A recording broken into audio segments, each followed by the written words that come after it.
Amini tu, amini tu, mambo yote yanawezekana. Amini tu. Hebu na tuinamishe vichwa vyetu kwa dakika moja tu kwa maombi.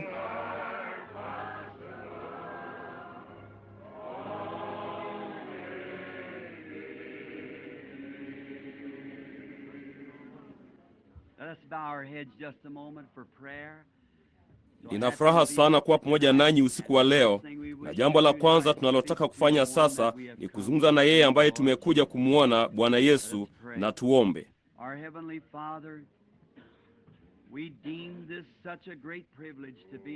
Baba yetu wa mbinguni, tunahesabu haya kuwa ni majaliwa makubwa ya jinsi hii kuwa katika kanisa hili dogo usiku wa leo, katika utumishi wa mwanao mpendwa Bwana Yesu Mwokozi wetu. Tunakushukuru sana kwa neema ambayo ametupa kuimwaga damu yake kusudi sisi tulio wachafu tupate kusafishwa na upatanisho wake mkuu. Tunaomba kwa ajili ya kanisa la ulimwenguni kote, kila mahali, kwa kila mshiriki, kila mchungaji. Tunaomba hasa kwa ajili ya kanisa hili na mchungaji wake usiku wa leo, na kundi hili dogo linalopita hapa katika sehemu hii ya mji. Kama washiriki wa mwili wa Kristo, tunaomba ya kwamba utawabariki Bwana. Wabariki mashemasi, wadhamini, na ni majaliwa makubwa sana kuja usiku wa leo kushiriki ushirika huu kwa pamoja, Bwana, tulio nao katika msimamo huu wa pamoja katika Kristo. Sasa Bwana, tunaomba ya kwamba wewe utamuokoa kila mtu hapa ambaye hajaokolewa usiku wa leo. Pia mponye kila mgonjwa aliye mgonjwa, na uwajaze kwa Roho Mtakatifu wale wanaoona njaa na kiu kwa ajili ya jambo hilo. Uwepo katika neno usiku wa leo Bwana, na utuoshe kwa maji ya neno tunapongojea zaidi. Katika jina la Bwana Yesu tunaomba, amina. Mwaweza kuketi.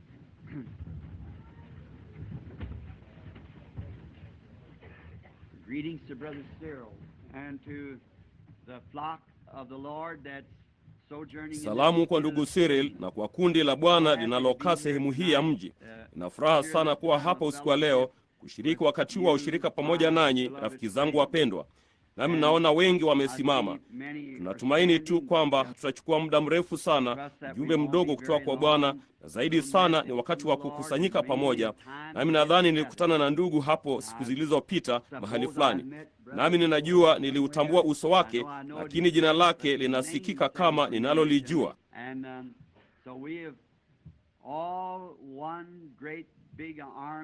Na kwa hiyo sisi wote tukiwa jeshi moja kubwa na lenye nguvu la Mungu, tutembea kiaskari kuelekea kwenye ushindi wa mwisho mwishoni mwa safari. Na kwenu ninyi wa Kristo mliopo hapa mnaosafiri, amani ya Mungu na iwe juu yenu.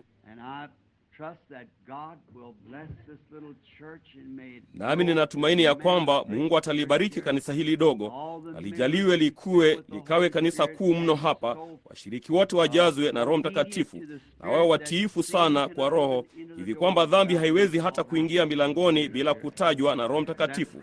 Hiyo ndiyo aina ya kanisa tunalotarajia na kujitahidi sana kusudi tulipate.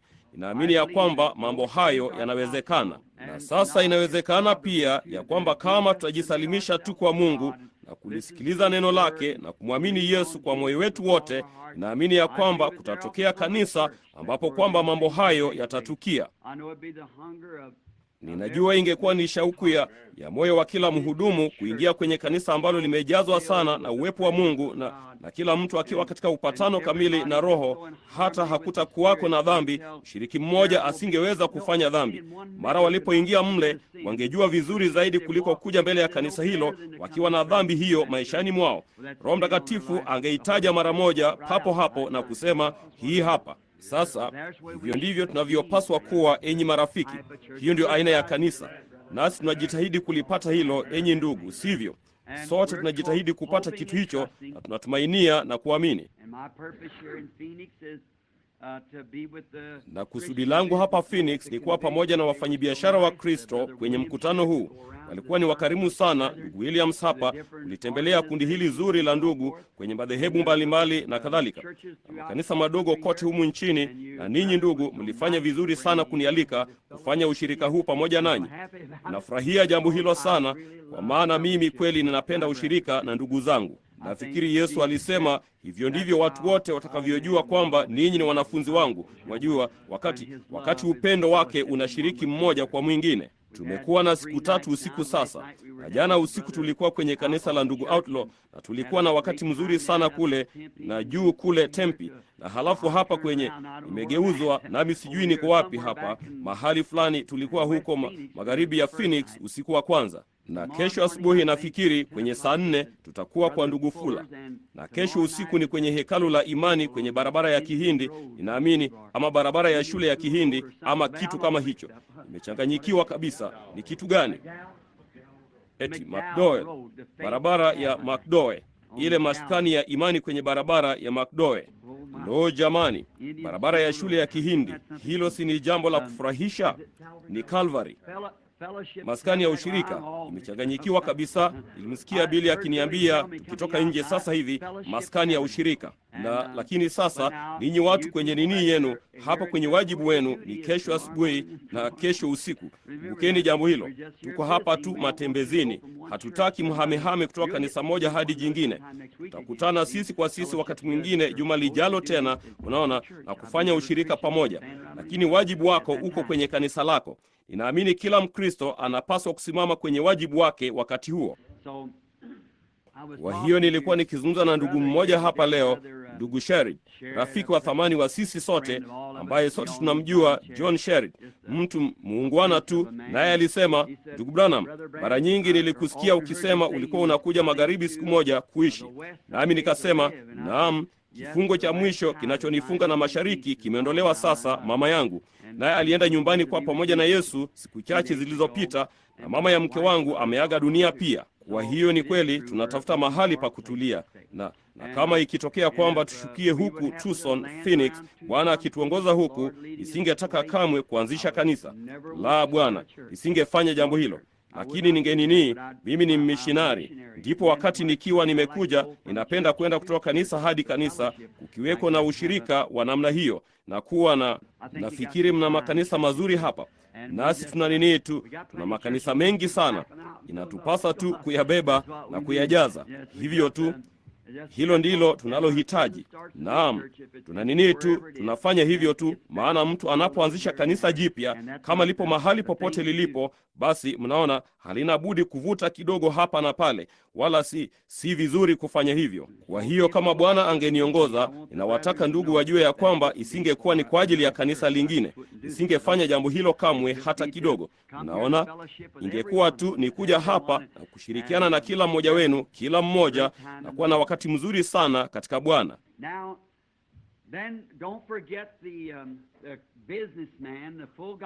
Sasa basi, sisahau wafanyabiashara wa full gospel. Watu hao wanatoka kwenye makanisa yenu yote, na ushirika huo unaanza Alhamisi ijayo jioni nadhani. Hiyo ni kweli ndugu Williams, kwenye huko Ramada, mashariki mwa barabara ya Van Buren. Na sasa kutakuwako na wahubiri mashuhuri humo ndani wanaokuja kwenye mkutano huu. Nami bila shaka ninataka kuhudhuria mimi mwenyewe wasikia hao watu. Ndugu Velma Gardner ni mmoja wao, ambaye ni mhubiri hodari sana, na ndugu wengine wengi. Baadhi ya hao wafanyabiashara ambao sijapata kuwasikia bado, wanasema hao ni wahubiri wazuri sana, nami nina furaha sana kuwasikia ama nafasi ya kuwasikiliza. Kwa hiyo tunatarajia kukutana nanyi nyote kule. Halafu basi, Bwana akipenda, nafikiri kama ikipangika namna hiyo, inakusudiwa kuchukua kiamsha kinywa cha Jumamosi asubuhi na kuhubiri kwenye kiamsha kinywa hicho. Halafu basi, ninaamini alasiri ya Jumapili ifuatayo kwenye mkutano wa alasiri. Nami natumaini kukutana nanyi kule. Basi ninyi nyote watu wa thamani. Sasa sitaki kuwasimamisha kwa muda mrefu sana, maana mtatoka mapema usiku wa leo, maana tunapaswa kutoka kwenye saa 6 ama saa 7 kusudi muweze kurudi kwenye shule ya Jumapili asubuhi. Hatutafanya jambo hilo. Sisi, mkalimani huyu hapa alisema huo si udhuru. watu hapo, nami niliona tabasamu dogo likitokea usoni mwa mtu huyo. La, tutaharakisha moja kwa moja. Sasa kwa maneno machache tu ya kutafakari juu ya neno, nami kwa namna fulani ni mhubiri mwenye maneno mengi nadhani. Na nilipokuja miongoni mwa ndugu zangu wa Kipentekoste miaka kadhaa iliyopita, nilipokuja tu kwa mara ya kwanza kanisa la Kibaptisti, ilikuwa nikifikiri nilikuwa mhubiri kweli kweli, mwajua. Nilibeba Biblia chini ya mkono wangu, na siku moja nilikuja miongoni mwa Wapentekoste na kasisi Bwana Doherty, nilikuwa nimeshuka kwenda kumsikiliza akihubiri. Jamani, alikuwa amehubiri mpaka akapoteza pumzi yake, akigonganisha magoti yake na kuziba pumzi. Ungeweza kumsikia kwenye umbali wa majengo mawili ya mji. Karudi akihubiri tena. Ilikuwa mwangalifu kwa yale niliyosema wakati huo kunihusu mimi. Ndio kwanza nije moja kwa moja, na inabidi kwenda polepole. Mimi ni mtu wa kusini kwanza, na kwanza ni mtu wa polepole, na daima huchelewa. Na kwa hiyo nivumilieni tu dakika chache, nami nitaharakisha upesi niwezavyo. Lakini ninatumaini ya kwamba Bwana atatupa kitu fulani kidogo hapa kwenye neno lake, kusudi litusaidie sisi sote kumkaribia yeye. Sasa hapa katika Malaki mlango wa 3 na sehemu ya kwanza ya kifungu cha 6 ninataka kuchukua somo, kwa kuwa mimi Bwana sina kigeugeu.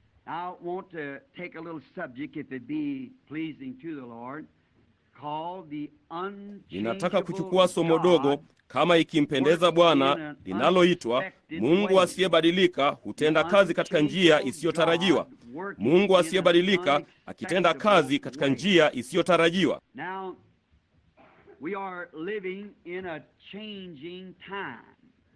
Sasa tunaishi katika wakati unaobadilika. Kila kitu kinabadilika.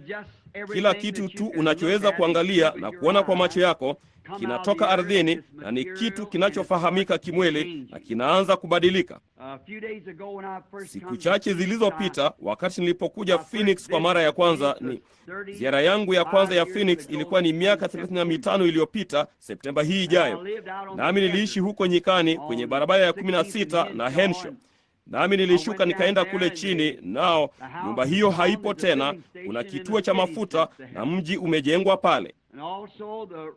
Na pia barabara ilikuwa imebadilishwa kutoka Henshaw ikawa barabara ya Bukaya. Lo, usingekuwako na njia ya kuipata kamwe kama usingeuliza. Na haya yametukia katika muda wa miaka 35. Kila kitu ni tofauti sana.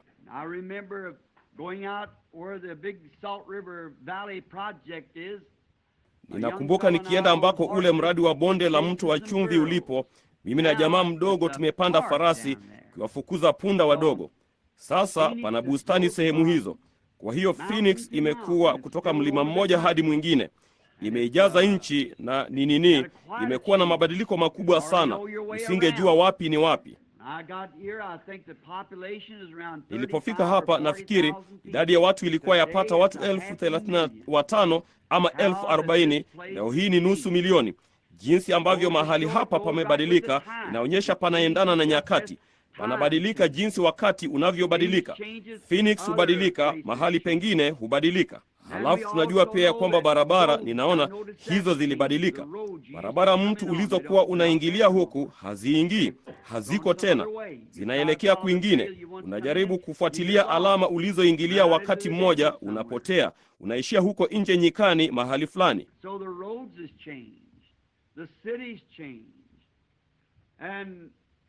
Kwa hiyo barabara zimebadilika, miji inabadilika, na siasa zimebadilika.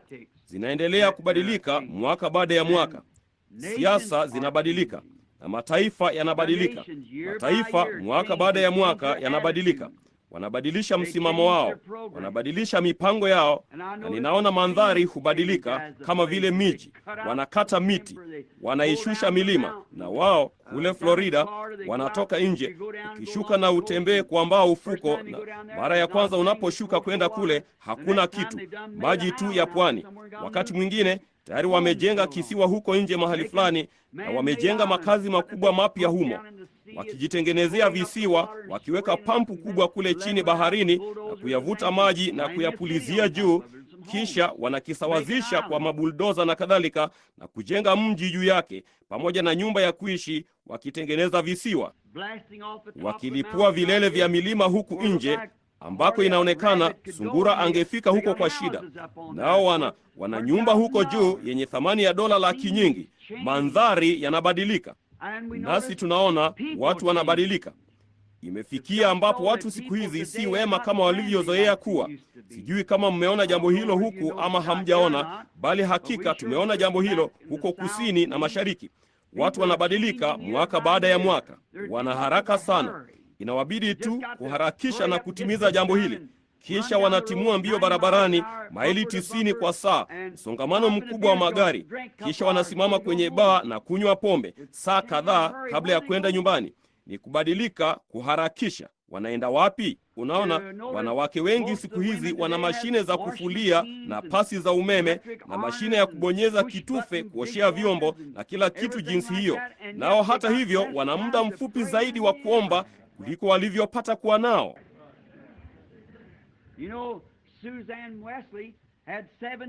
Unajua, Susana Wesley alikuwa na watoto 17, naye akiwa na hao watoto 17 akichota maji kutoka kwenye chemchemi, na huku anafua kwa mikono yake.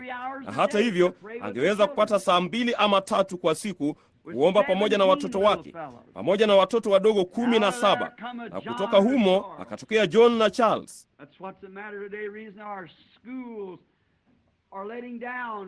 Hiyo ndiyo shida ya siku hizi, sababu ya shule zetu kuharibika. Hakuna wahudumu wanaoingia, vijana wanaume walio na shauku yake. Tunahitaji wengi zaidi, baba na mama wanaoomba. Ndio tunaohitaji kuzifanya shule zetu zijae. Hiyo ya vijana wanaume ikiwaka kwa juhudi kuichukua Injili, ndilo tunalohitaji. Lakini mambo yanabadilika. Tungeweza kuendelea mbele kidogo kwa watu na kuliingiza kanisani. Kanisa linabadilika. Tunaona hilo, ya kwamba makanisa yetu yanabadilika. Sisi takriban kweli tuko hivyo. Nazungumza kwa kila mahali sasa, ya kwamba tuko zaidi sana. Inaonekana tunavutiwa zaidi na kupata idadi kuliko kuwafanya watu waokoke. Inaonekana tu kana kwamba kila mtu anataka kupata idadi kubwa zaidi, ama kuwa na kanisa kubwa kuliko mengine yote, ama jengo kubwa kuliko mengine yote, ama kufanya dhehebu kubwa kuliko madhehebu yote, ama chochote kile, badala ya kufikiria juu ya maskini nafsi iliyopotea. Hilo ni jambo baya sana, bali wapo wengi wetu wanaofanya jambo hilo. Nilimsikia mwinjilisi anayejulikana sana, ndugu Billy Graham, wakati alipokuwa Louisville, Kentucky. Ilialikwa na Daktari Mordecai Ham, rafiki yangu msiri, ambaye Billy aliokoka chini ya mahubiri yake, nami nilialikwa kuketi kwenye kiamsha kinywa pamoja nao. Na Bwana Graham katika hotuba yake ya kuvutia alisema, ninaenda kwenye mji nami nikae kule majuma 6. Akasema nitapata labda watu 20,000 ambao watakaotubu. Kisha akasema nitachukua tikiti zao zote na kadhalika na kuwapa wahudumu. Halafu akasema ndipo mwaka mwingine ninarudi. Kasema nitazunguka, na mahali nilipowapata waongofu 20,000 wakati nilipokuwa huko mwaka huo, mwaka unaofuata siwezi kupata hata 20. Kasema kuna shida gani? Naye ningetofautiana tu kidogo, si kutofautiana na mwinjilisti huyo mashuhuri Bwana Graham, la hasha, lakini jinsi alivyoliendea hilo kwa kusema kuna shida gani? Naye akaelekeza kidole chake, kasema wahubiri wengi kupita kiasi walio wavivu. Kasema mnaketi huku mkiweka miguu yenu juu ya dawati usiku na mchana, wala hamchukui kadi hizi na kuwafuatilia. Akasema wakati Paulo alipokuwa hapa, aliingia kwenye mji naye akampata mwongofu mmoja, kisha akarudi tena mwaka uliofuata. Alikuwa na 30 ama 40 kutoka kwa huyo mmoja. Yeye alikuwa na wajukuu wa wajukuu wa wajukuu wa wajukuu wa wajukuu wake, unaona. Na akasema nina 30,000 nami ninarudi, ama 20,000 ninarudi, wala siwezi kupata 20.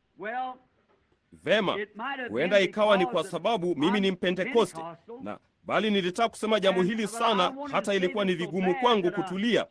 Lakini niliwazia, mhubiri gani mvivu aliyeweka miguu yake juu ya benchi wakati Paulo alipomfanya aokoke? Unaona, ilikuwa ni huyo mwongofu mwenyewe ndiye aliyeongozwa kwenye kilindi cha Mungu vya kutosha hata akatia nanga. Na kama mtu akitia nanga kwa Mungu kweli, Mungu huingia ndani ya moyo wa mtu huyo. Usiwe na wasiwasi, cheche zitakuwa zikiruka kutoka kila upande, kwa kuwa yeye ameingia kwenye kilindi cha Mungu vya kutosha, na uhai wake wote una shina na msingi katika Kristo. Unaona?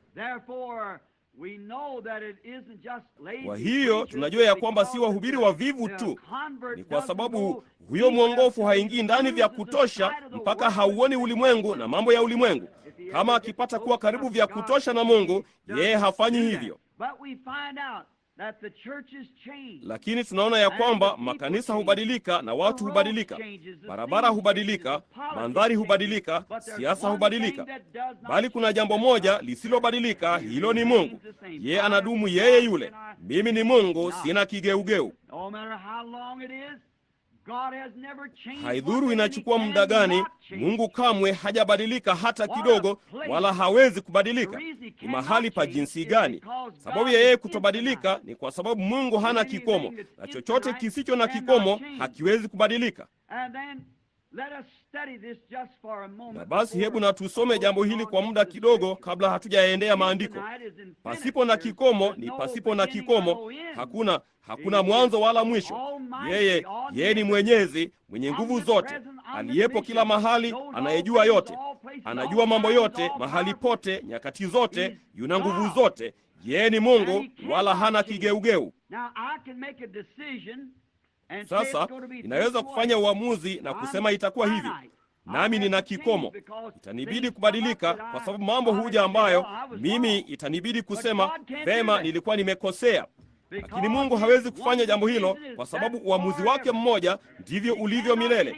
Hawezi kubadilisha maamuzi yake, hawezi kubadilisha.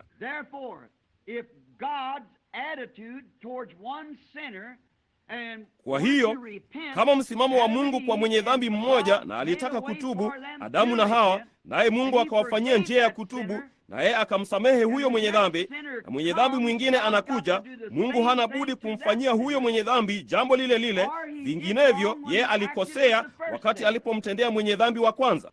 Na kama mtu alikuwa mgonjwa na Mungu akamponya mtu mmoja, na kisha kama mtu mwingine akimjia Mungu, yeye hana budi kufanya jambo lile lile, la sivyo alikosea wakati alipomponya wa kwanza, kama akija kwa msingi ule ule. Ni mahali pa jinsi gani pa kupumzikia basi kwa ajili ya nafsi inayotafuta kimbilio. Now, in the beginning was the Word, and the Word was with God. Sasa hapo mwanzo kulikuwako neno, naye neno alikuwako kwa Mungu. Sasa tunashangaa jinsi ulimwengu ulivyopata kuwa hapa. Unaona, neno la Mungu liliuumba ulimwengu. Waebrania 11 inatuambia ya kwamba ulimwengu ulifanywa kwa vitu visivyo dhahiri. Unaona, Mungu aliunena ukawa, maana yeye alikuwa ni Mungu. Yeye alisema tu na iwe, na ikawa. Kwa hiyo kama hapo mwanzo kulikuwako neno, nalo neno lililonenwa lilikuwa ni neno liumbalo, na kila neno linalonenwa haliwezi kugairiwa kama kosa, basi hapo mwanzo kulikuwako neno, naye neno alikuwako kwa Mungu, naye neno alikuwa Mungu, naye neno alifanyika mwili akakaa kwetu, ambaye ni Kristo. Na sasa neno la Mungu lililoandikwa katika Biblia ni neno lake kwetu, na kila ahadi ina nguvu zile zile za uumbaji nyuma yake, ambazo neno la Mungu lilikuwa nazo hapo mwanzo, kama tukiliamini kwamba ni neno la Mungu. Inategemea ni wapi mbegu inakoangukia. Kama ikianguka ardhini, ardhi inayoweza kuumba unyevu ama kurutubishwa kwenye ahadi ya Mungu, italeta kila ahadi iliyofanywa na Biblia. Ni kama tu nini, mbona nia sahihi ya moyoni kuhusu ahadi yoyote ya kiungu ya Mungu itaitimiza kama utaitazama tu na kulitunza neno vizuri tu, kwa sababu Mungu asiye na kikomo alilinena neno la Mungu.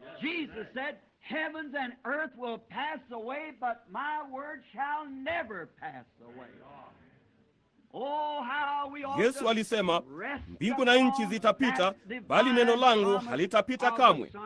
Lo, jinsi tunavyopaswa kupumzika juu ya hiyo ahadi ya kiungu ya mwana wa Mungu ambaye alisema, mbingu na nchi zitapita, bali neno langu halitapita kamwe. Hapo ndipo mahali pa kupumzikia nafsi. Now, Jesus said in the Word, Jesus said, if you ask the Father anything in my name, I'll do it. But sometimes when God Sasa Yesu alisema katika neno, Yesu alisema, mkimwomba Baba lolote katika jina langu nitalifanya.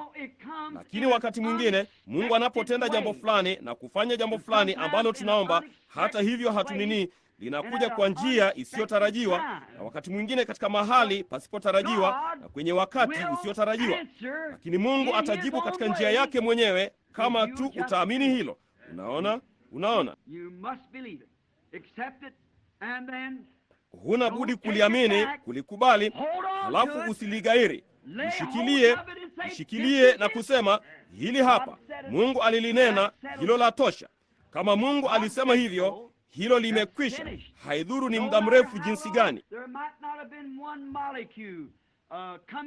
Huenda hapa kuwapo na molekuli moja iliyodhihirika wakati yeye aliposema na iwe kwa ulimwengu. Lakini yeye ni wa milele. Na baada ya kitambo kidogo, molekuli na atomi zilitokea. Nazo zilitokea kwa sababu yeye alisema iwe hivyo.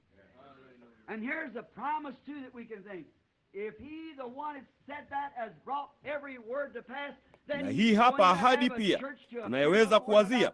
Kama yeye aliyesema jambo hilo ametimiza kila neno, basi atakuwa na kanisa litakalotokea mbele zake bila waa wala kunyanzi. Na itatubidi, ndugu dada, kuwa na hakika kweli ya kwamba tuko sawa na Mungu, na tena kwa sababu kutakuwako na kanisa, nasi tunataka kuwa sehemu ya kanisa hilo. Haidhuru hii iwe nini duniani, tunautazamia mji ambao mwenye kuujenga na mwenye kuubuni ni Mungu, wala hatuwezi kuthubutu kuupoteza huo. Lolote ufanyalo, usisahau jambo hilo. Haidhuru jirani anafanya nini, yale huyo jamaa mwingine anayofanya, yale mwenzio shuleni anayofanya, ama yale mumeo anayofanya, ama mkeo, ama yeyote yule, ni jambo la kibinafsi kati yako na Mungu. Huna budi tu kuutafuta huo wokovu. Huenda baba yako alikuwa ni mtu mashuhuri, mama yako mtu mashuhuri, lakini wewe je? Unaona? Ni wewe. Huna budi kuupata wewe mwenyewe. Vema.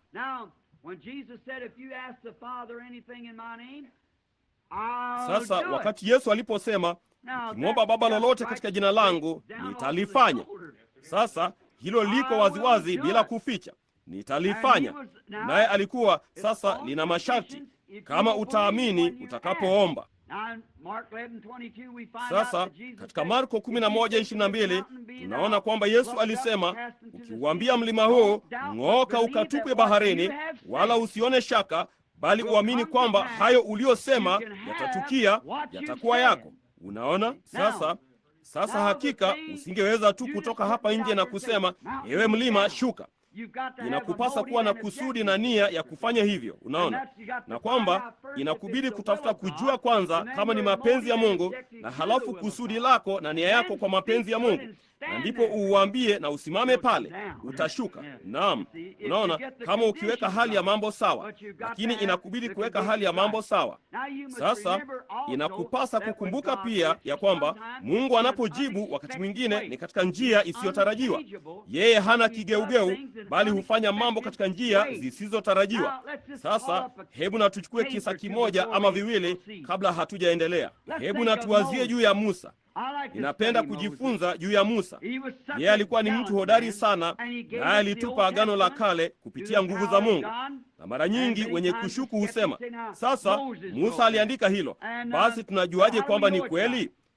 Vema, unaweza kurudi nyuma na kuthibitisha ya kwamba ni kweli. Na kama yeye ambaye angeweza kusema yale ambayo yamekwisha kuwa ama yale yatakayokuwa na yale yaliyokuwa yatukie baada yake, na hayo yalitimia, basi naamini ya kwamba haya yalikuwa sahihi pia.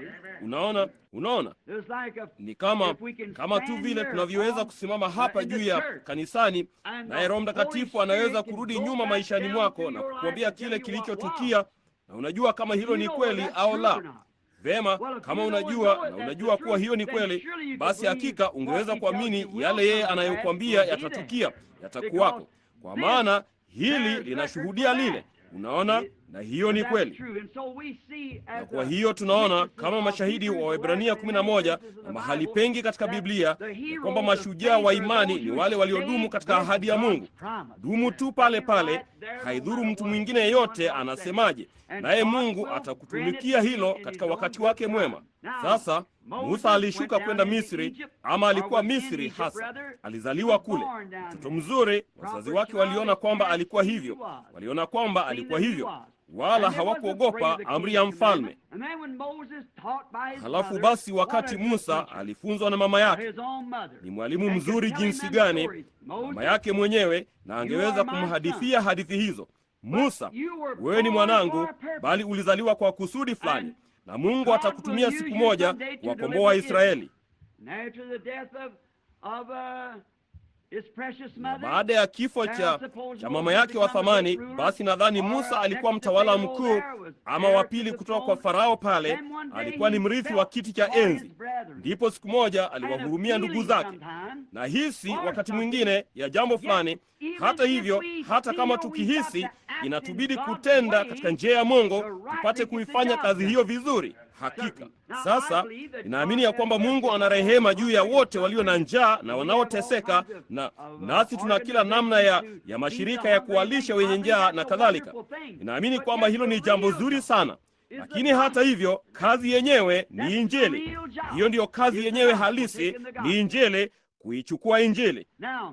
Sasa tunaona ya kwamba baada ya kujikuta kwamba ameshindwa katika kazi zake mwenyewe, maana yeye alikuwa ni mtu mwenye akili nyingi, mwanajeshi, naye alikuwa hivyo, alijikuta ameshindwa, ndipo akaitoroka kazi hiyo, akatoka akaenda nyikani, naye alikuwa huko nje kwa muda wa miaka 40, naye alikuwa na mke na kadhalika na watoto wake, ama mtoto wake hasa Gershomu. Sasa jambo la ajabu ni kwamba akiwa na wito wa Mungu maishani mwake, ningiwazia Musa asingeweza kamwe kuondokana na huo, kamwe asingeweza. Na huenda kukawa na watu hapa usiku wa leo wanaotusikiliza moja kwa moja, kwamba kote katika maisha yako mahali fulani ulijisikia kulikuwa na wito maishani mwako, wala kamwe hujauitikia. Utakuwa mwenye mashaka mradi tu ungali hai mpaka utakapoyaitikia maisha hayo. Halafu hapana shaka kuna watu hapa usiku wa leo ambao wamekuwa wakimtafuta Roho Mtakatifu kwa miaka mingi, nawe unasema tu, vema, sijui ninapaswa kumpokea mimi. Vema, kamwe hutaridhika mpaka ufanye hivyo. Unaona, kwa sababu ulikusudiwa jambo hilo, na sasa huna budi kulifanya hilo kuwa ndilo jambo la kwanza maishani mwako. Kama utakula tena ama utakunywa tena ama kama utalala tena ama lolote ufanyalo, huna budi kutafuta kitu hicho. Hiyo ni kweli. Hilo linapaswa kuwa ndilo jambo la kwanza. Jambo ndilo hilo. Dumu tu moja kwa moja na ahadi ya Mungu. Yeye alikuahidi jambo hilo, kwa hiyo wewe dumu tu nalo, unaona, naye Mungu atalitimiza. Sasa naye huenda atalifanya jambo hilo katika wakati usiotarajiwa.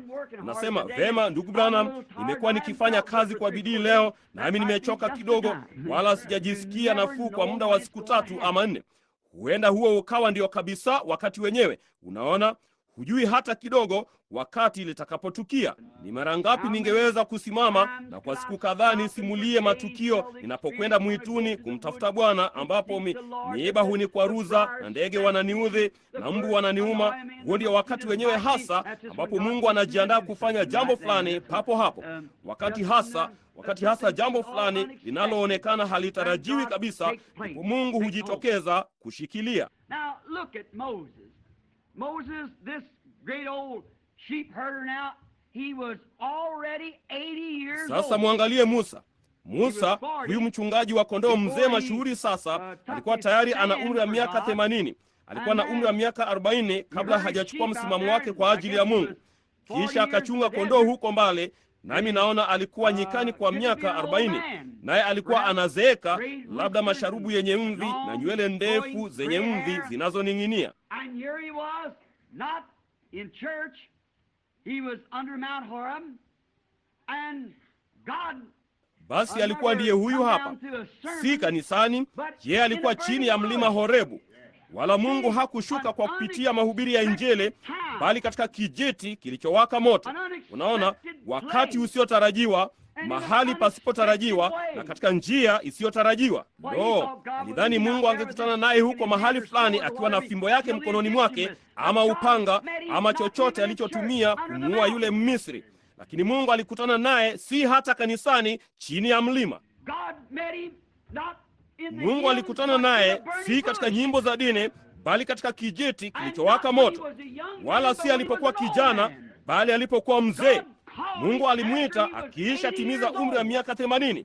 Wazia jambo hilo. Kwa hiyo wakati mwingine tunafikiri kwa sababu tuna umri wa miaka 35 ama 40, vyovyote ulivyo, wewe kamwe si mzee mno. Una nafsi ambayo haina budi kuishi milele. Kwa hiyo kumbuka tu, ndivyo ilivyo daima. Mungu asiyebadilika, katika wakati usiotarajiwa, na katika njia isiyotarajiwa, katika mahali pasipotarajiwa.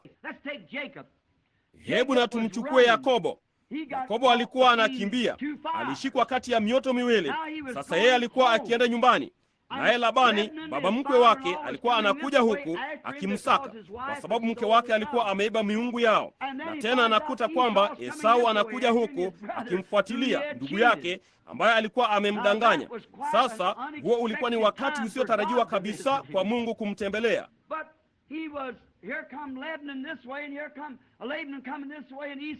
Lakini alikuwa huyu hapa Labani anakuja upande huu, naye huyu hapa Labani akija upande huu, na Esau upande huu.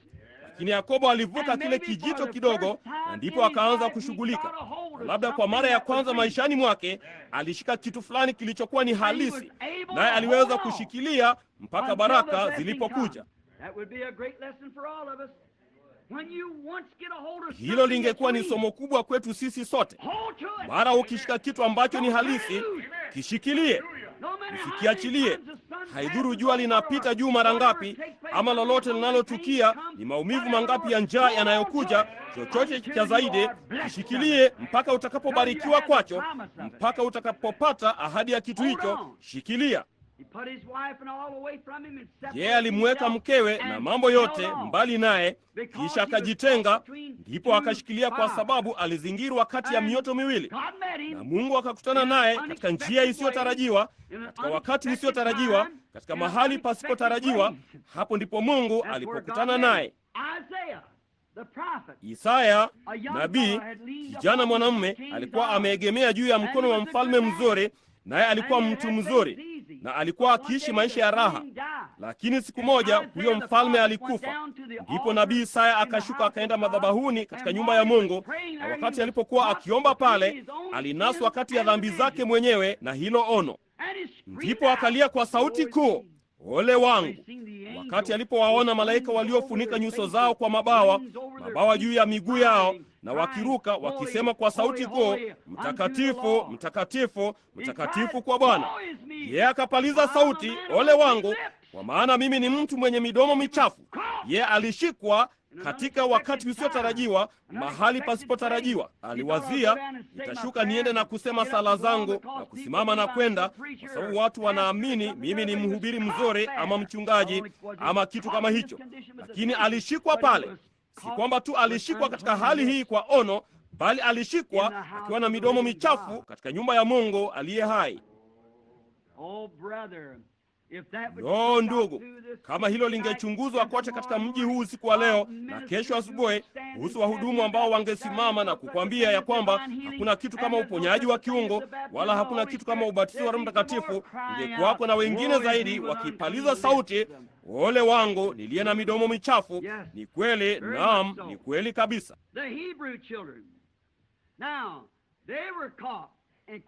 Watoto wa Kiebrania sasa walishikwa katika hali ngumu pia.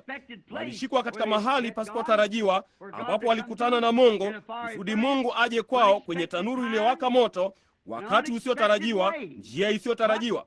Lakini Mungu ni asiyebadilika, Mungu asiyebadilika, naye hufanya mambo hivyo katika mahali pasipotarajiwa, wakati usiotarajiwa na kadhalika. Israeli waliomba mfalme mwenye nguvu, walitaka mfalme wa kuwakomboa.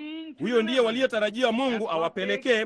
Ilikuwa ni mfalme kuwakomboa, mfalme mwenye nguvu ambaye angetembea mwendo wa kiaskari kama Daudi. Mwana wa Daudi angeinuka, ashuke kutoka kwenye ushoroba wa mbinguni, ashuke atembee duniani katika gwaridi kamili la mizinga ya salamu la malaika, na Baba angeangalia kutoka mbinguni na kusema, na watumia sasa Masihi.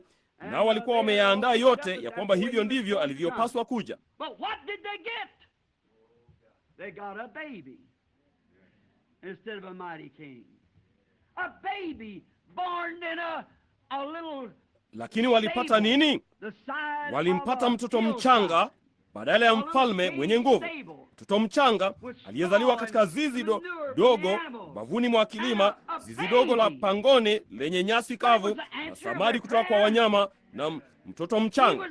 Lakini lilikuwa ni jibu la maombi yao. Yeye alikuwa kila walichohitaji hasa, bali walilitaka kwa njia yao wenyewe. Walilitaka jinsi walivyodhani ni bora kabisa, bali Mungu anajua jinsi ya kulituma jinsi anavyojua ni bora kabisa, kwa maana yeye ni Mungu asiye na kikomo, naye anajua tu jinsi ya kulituma. Yeye anajua haja zenu, yeye anajua jinsi ya kuzileta kwenu. Lakini shida ni kwamba kwa kuwa jambo haliji jinsi mnavyofikiri linapaswa kuja, basi mnakufa moyo kabisa, nanyi mnalirudisha kwake. Hebu na tumwombe na tuamini ya kwamba yeye atalituma jinsi tu anavyotaka kulituma, na tulikubali juu ya msingi huo. Hiyo ni kweli. Unaona, kama ukimwomba usimfanye yeye kuwa mwongo. Yeye hawezi kusema uongo. Aliahidi, mwombeni Baba lolote katika jina langu nitalifanya. Sasa Mungu hawezi kusema uongo. Muombe na litatimizwa. Tafuteni nanyi mtapata. Bisheni nanyi mtafunguliwa. Tunaamini hilo. Hakika tunaamini. Walipata hori. Kwa hiyo walifanya nini? Walimweka mtoto huyu mchanga horini. Je, huyo alikuwa ndiye mfalme mwenye nguvu? Walimkataa. Naam Bwana. Kwa nini? Yeye hakuja jinsi walivyomtarajia kuja. Na marafiki, mnaweza mkafikiri hilo lilikuwa ni jambo baya sana. Lilikuwa baya sana. Lakini mwajua, sisi tuna hatia ya jambo lile lile. Tuna hatia ya jambo lile lile. Tunamwomba Mungu atupe vitu, kisha tunatembea huku na huko, na kama yeye hamwagi tu kitu fulani juu yetu na kutupa sisi kitu ambacho tunafikiri tunapaswa kuwa nacho, basi tunakirudisha tu. Unaona, usifanye hivyo. Mwombeni, kishikilieni moja kwa moja. Naam Bwana, shikilia hilo kama unajua ya kwamba ni halisi. Na ni kitu gani kilicho halisi kuliko neno la Mungu? Na neno la Mungu limefanyika mwele na likakaa kwetu, Kristo. Na sasa Kristo alimtuma Roho Mtakatifu, naye ni Mungu katika Roho. Kwa hiyo basi, shikilia jambo hilo. Kama Roho Mtakatifu yupo hapa, naye ametupa ahadi hiyo, ishikilieni. Tuna shida gani sisi wa Pentekoste ambao tunakiri kwamba tuna Roho Mtakatifu na tuna hofu kumtumainia Mungu karibu kila mahali? Kuna shida gani? Tunatarajia jambo hilo kwa njia fulani nyingine. Nafikiri kwamba kile tunachofanya, nitawaambia kweli, nafikiri tunatarajia jambo hilo, Mungu aingie na kutustawisha huko nje katika dhehebu kubwa mno la namna hii na la namna ile. Na mkifanya hivyo, mnakuwa na kinyongo dhidi ya jamaa huyo mwingine. Jambo tunalopaswa kufanya, ndogo, ni kusahau kuhusu jambo hilo. Madhehebu yenu ni sawa, bali tunachohitaji ni Wakristo waliozaliwa mara ya pili, wakiwa na wokovu moyoni mwao na nguvu za Roho Mtakatifu mle ndani, kupendana wao kwa wao na kunyosha na kuhurumiana, huruma tukufu, huruma ya matumaini na upendano wa ndogo. Hayo hutuunganisha pamoja. Hicho ndicho Mungu anachotaka tuwe nacho. Yeye ni Mungu asiye na kikomo, wala yeye hawezi kubadilika. Maneno yake yeye hawezi kuyabadilisha. Sasa angalia, kwa hiyo walimkataa kwa sababu hakuja jinsi yeye walivyotarajia liwe. Na tunaona bali yeye alikuja katika jinsi ya kimaandiko. Alikuja kulingana na mpango wa maandiko hasa. Na kila mmoja wa hawa alikuja pia mahali panapofaa, wakati unaofaa na katika njia inayofaa. Mungu daima hutenda jambo hilo kwa njia yake, na ndiyo njia inayofaa. Sasa Musa, kwa nini angetilia shaka? Yeye aliitwa alipozaliwa. Alikuwa mtoto mchanga hapo Mungu alipomwita. Alizaliwa humu ulimwenguni kwa kusudi fulani. Alizaliwa nabii. Lisingekuwa ni jambo gumu kwa Musa kuwazia hilo kuwa lisilotarajiwa, kwa maana anapaswa kuwa akimtarajia Mungu kumwita. Yakobo, Mungu alikuwa ndiyo kwanza aseme naye na kusema, Yakobo, rudi nyumbani, nitakuwa pamoja nawe na kukuzidisha, nitaufanya uzao wako kama mchanga wa bahari. Kwa nini yeye hakutarajia basi kwa Mungu kumjia usiku huo, wakati Labani alipokuwa akija kwa njia moja na Esau nyingine? Hata hivyo Mungu alimwahidi. Amina. Haya basi, enyi marafiki, Mungu anapotoa ahadi na upinzani unainuka, hiyo ni kujaribu tu kama kweli umepata neno ama hujalipata. Mtu aliye na dhahabu nzuri hajali kwenda kwenye jiwe la kupimia. Unaona, hiyo ni kweli. Unaona ni nini tu Petro alisema, ninaamini ilikuwa ndivyo, ya kwamba majaribu haya yamekuja kutujaribu, kutupima, kuona yale tutakayofanya nayo. Hiyo ni kweli. Unapompokea Roho Mtakatifu na mumeo anaenda kukufukuza nyumbani, ama mama anaenda kukufanya uondoke nyumbani, mambo hayo, usikate tamaa na kurudi ulimwenguni. Huo ni wakati tu wa majaribio. Yakobo alipaswa kujua vema zaidi ya jambo hilo, lakini kwa namna fulani alikuwa ameyatumia vibaya maisha yake na kuzurura na kadhalika, kutoka hapa pale. Naye ninapenda yale aliyosema pale, nilivuka Yordani hii na fimbo tu, na sasa ninarudi katika majeshi mawele, ninarudi nimeongezeka sana. Kisha akasema, huyu hapa Esau ndugu yangu akija huko, na baba mkwe wangu yuko hapa ananifuatilia. Na kwa hiyo wakati alipoingia katika hali kama hiyo, lakini alienda mahali palipofaa na kuanza kwa kutotarajia, nadhani kupata jawabu. Lakini Mungu alishuka naye akawa na mashindano ya kupigana mwereka, na akakaa pamoja na Mungu na akashikilia mpaka baraka ilipokuja. Ninampenda Yakobo kwa namna hii. Wakati kweli alipoona jambo fulani lililokuwa ni halisi, wakati alipotia mkono wake kwenye kitu kilicho kweli, yeye alikishikilia mpaka akapata matokeo yake. Laiti tungalifanya hivyo. Laiti kanisa lingalifanya hivyo tu. Laiti mtu ungalishawishika tu ya kwamba ni kweli na kujua ni ahadi ya Mungu, wala haiwezi kushindwa. Una nini tu, haiwezi kushindwa. Mtu fulani ya kushawishi uiache, aseme ni kwa ajili ya kizazi kingine, haikuwa kwa ajili yetu, na hayo si maandiko. Yesu alisema katika Marko 16, enendeni ulimwenguni mwote mkaihubiri Injili kwa kila kiumbe. Ishara hizi zitafuatana na hao waaminio. Unaona wapi? Mbali gani? Ulimwenguni kote, kila kiumbe. Ishara hizi zitafuata ulimwenguni kote kwa kila kiumbe kinachoamini. Petro alisema kwenye siku ya Pentekoste, kwa maana ahadi hii ni kwa ajili yenu na kwa watoto wenu na kwa hao walio mbali na kwa wale watakaoitwa na Bwana Mungu wetu wamjie. Tutafanyaje jambo hilo? Injili haina budi kuhubiriwa na kote ulimwenguni kuanzia Yerusalemu. Luka 24:49. Yeye alisema, kaeni humu mjini Yerusalemu hata mtakapovikwa uwezo utokao juu. Baada ya Roho Mtakatifu, Matendo 1:18. Roho Mtakatifu akiisha kuja juu yenu, ndipo mtakapokuwa mashahidi wangu katika Yuda, Samaria na pande za mbali za nchi, kila mahali. Roho Mtakatifu akishuhudia kwa ishara na maajabu yanayofuata. Tutaliachaje jambo hilo? Ni ahadi ya Mungu. Usimruhusu Ibilisi. Yeye ni mjanja awezavyo kuwa, na mtu ambaye inavyoonekana amesoma maandiko sana, bali yeye huyapotosha kuyafanya yaseme jambo ambalo hayasemi. Na hata hivyo Biblia ilisema ni dhahiri sana, hata mpumbavu asingepaswa kupotea njiani. Kwa tu ahadi ya Mungu na uishikilie. Shikilia hiyo mpaka utakaposhika nyingine. Unapoona hii ikijibiwa, basi shika hii, halafu shikilia hiyo mpaka utakapopata nyingine. Basi endelea tu kupanda, kama vile kwaya ile ilivyokuwa ikiimba jana usiku kule kwenye kanisa lile lingine, kwenye kanisa la ndugu Outlaw, ikisema raundi ya kwanza ilikuwa ni kuzaliwa mara ya pili, na halafu akaendelea, mwingine akafika mahali pengine, na punde si punde akapita Mirihi, Jupita, kisha akafika kwenye Kilimia, akaendelea tu kwenda. Ninapenda jambo hilo. Mnaona? Endeleeni tu kupanda raundi kwa raundi. Shikilia ahadi ya Mungu, useme, Mungu, wewe uliahidi kuniokoa. Ishikilie. Kaa hapo hapo mpaka utakapookolewa. Mungu, wewe uliahidi kunijaza kwa Roho Mtakatifu. Kaa papo hapo mpaka utakapojazwa na Roho Mtakatifu.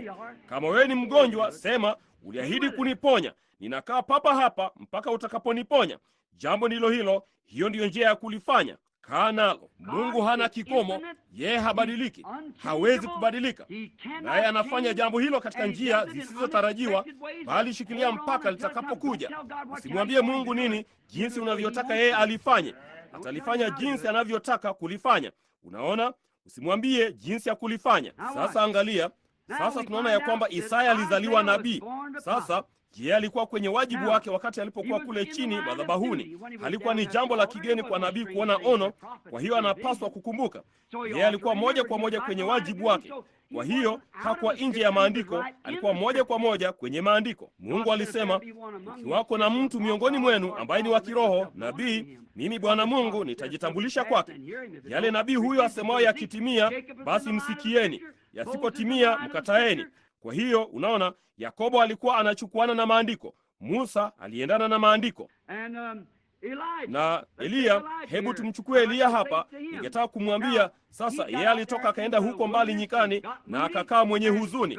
Ndipo Mungu akamtuma akamlisha kwa malaika na kumweka nyikani, naye akazurura kwa muda wa siku 40 usiku na mchana. Na muda si muda wa jua, jambo gani lilotukia? Yeye alikuja akarudi pangoni, naye huyo nabii akiwa kule nyuma alisikia upepo ukienda kasi, ukirushia, ukivuma. Alisikia miamba ikinguruma, kila kitu. Akawazia, vema, hilo ni sawa. Nimekuwa huko juu ya mlima Kameli, ninajua yeye hujibu ile ngurumo na umeme na mvua, ninajua jambo hilo. Lakini kilichomshika huyo nabii kilikuwa ni ile sauti ndogo tulivu isiyotarajiwa. Hapo ndipo linapotufanya wengi wetu sisi wa Pentekoste turuke. Unaona, tunatarajia jambo fulani, vinginevyo wakati Mungu anapolileta kwa njia yake mwenyewe. Unaona, tunafikiria kwamba hilo tunapaswa kuja kwa jinsi tunavyotarajia jambo hilo, bali Mungu hulituma katika njia yake mwenyewe, jinsi anavyotaka kulifanya. Sasa Yesu, wakati walipoomba wapewe mfalme, Isaya 9:6, yeye alisema, kwa ajili yetu mtoto amezaliwa, tumepewa mtoto mwanamume, ufalme wake utakuwa mabegani mwake. Bikira atachukua mimba, naye atamzaa mtoto, ataitwa Imanueli. Lo, yeye alikuja kulingana na maandiko hasa, sivyo? Jinsi hasa vile maandiko yalivyosema. Musa alikuwa amechukuana, bali halikutokea jinsi alivyodhani lingetokea. Aliwazia, nitashuka niende kule na kumua yule Misri. Ndivyo itakavyokuwa. Ndipo wana wote wa Israeli watasema, nani yeye? Naona yeye ndiye shujaa wetu. Lakini halikutokea jinsi hiyo, bali alikuwa bado angali sawa na maandiko. Yakobo, hao wengine wote walikuwa sawa na maandiko wakati Mungu alipotenda kazi. Na tukitii neno la Mungu na kulishikilia. Nifanyeje, ndugu Branham? Nifanyeje nipate kujiweka sawa na neno la Mungu? Nichukue tu moyoni mwako na uliamini. Kila ahadi ni yako, ni yako. Unaweza kuitwaa, ni mali yako. Kila ahadi katika kitabu hiki unaimba, ni yangu. Kila mlango, kila kifungu, kila mstari inatumainia upendo wake wa kiungu, kwa maana kila ahadi katika kitabu hiki ni yangu. Unaona, haidhuru hiyo ahadi ni nini, ni yako hata hivyo, kwa sababu Mungu alikupa wewe. Kila atakaye na aje anywe katika chemchemi maji ya uzima bure, ni yako, ni mali yako. Ahadi yoyote ni yako kama una imani ya kuitwalia, na itatendeka kama tu utaamini. Sasa lakini wakati Yesu alipokuja, tulikuta kwamba yeye alizaliwa katika hori. Kwa hiyo upesi sana Wayahudi walikataa. Yeye hakuja jinsi walivyodhani yeye atakuja. Kwa hiyo walimtenga tu kutoka kwenye ushirika wao, wala hakuwa tena ndani yake. Lakini angalia kile alichofanya yeye, wakati yeye, hilo halikumzuia.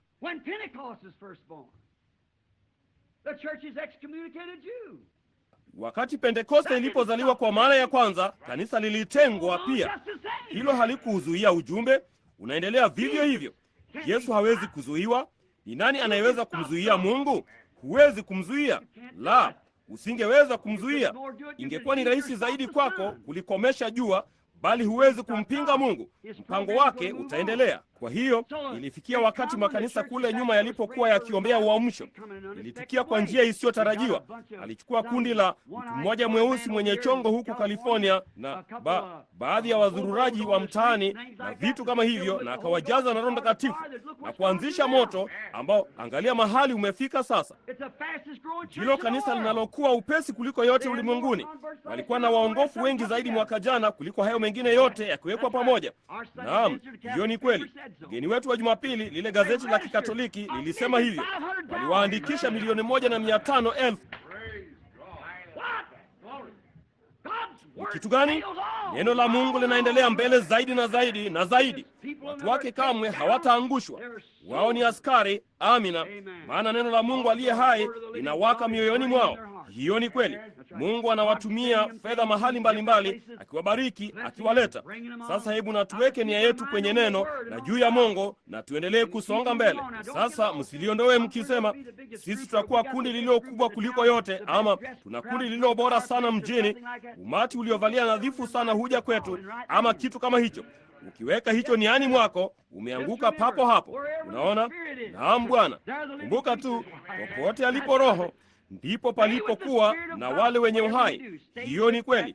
Dumuni na Roho wa Mungu. Lolote mnalofanya, dumuni na Roho huyo. Sasa Yesu wakati alipokuwa, yeye alithibitisha ya kwamba yeye alikuwa ndiye Masihi ambaye walikuwa wameomba. Yeye aliwaonyesha ishara yake ya Masihi. Alithibitisha ya kwamba alikuwa ndiye Masihi kwa ishara alizofanya. Hebu mwangalie yule mwanamke pale kisimani wakati alipomwambia dhambi zake, ya kwamba alikuwa na waume 5. Roho alisema, Bwana, tunajua atakapokuja Masihi atatuambia mambo yote, bali hakujua yeye alikuwa ni nani. Akasema, mimi ndiye. Mwangalie Nathanaeli wakati aliporudi pamoja na Filipo, naye akaenda mbele ya Yesu, naye Yesu akamwambia yeye alikuwa ni nani, mahali alikotoka, yale aliyokuwa akifanya. Lo, jamani, ilithibitisha. Yeye alisema, Rabi, wewe ni mwana wa Mungu, wewe ni mfalme wa Israeli. Jamani, hakika. Maana yahusu nini? Alithibitisha. Alikuwa ndiye. Alikuwa nini? Wow.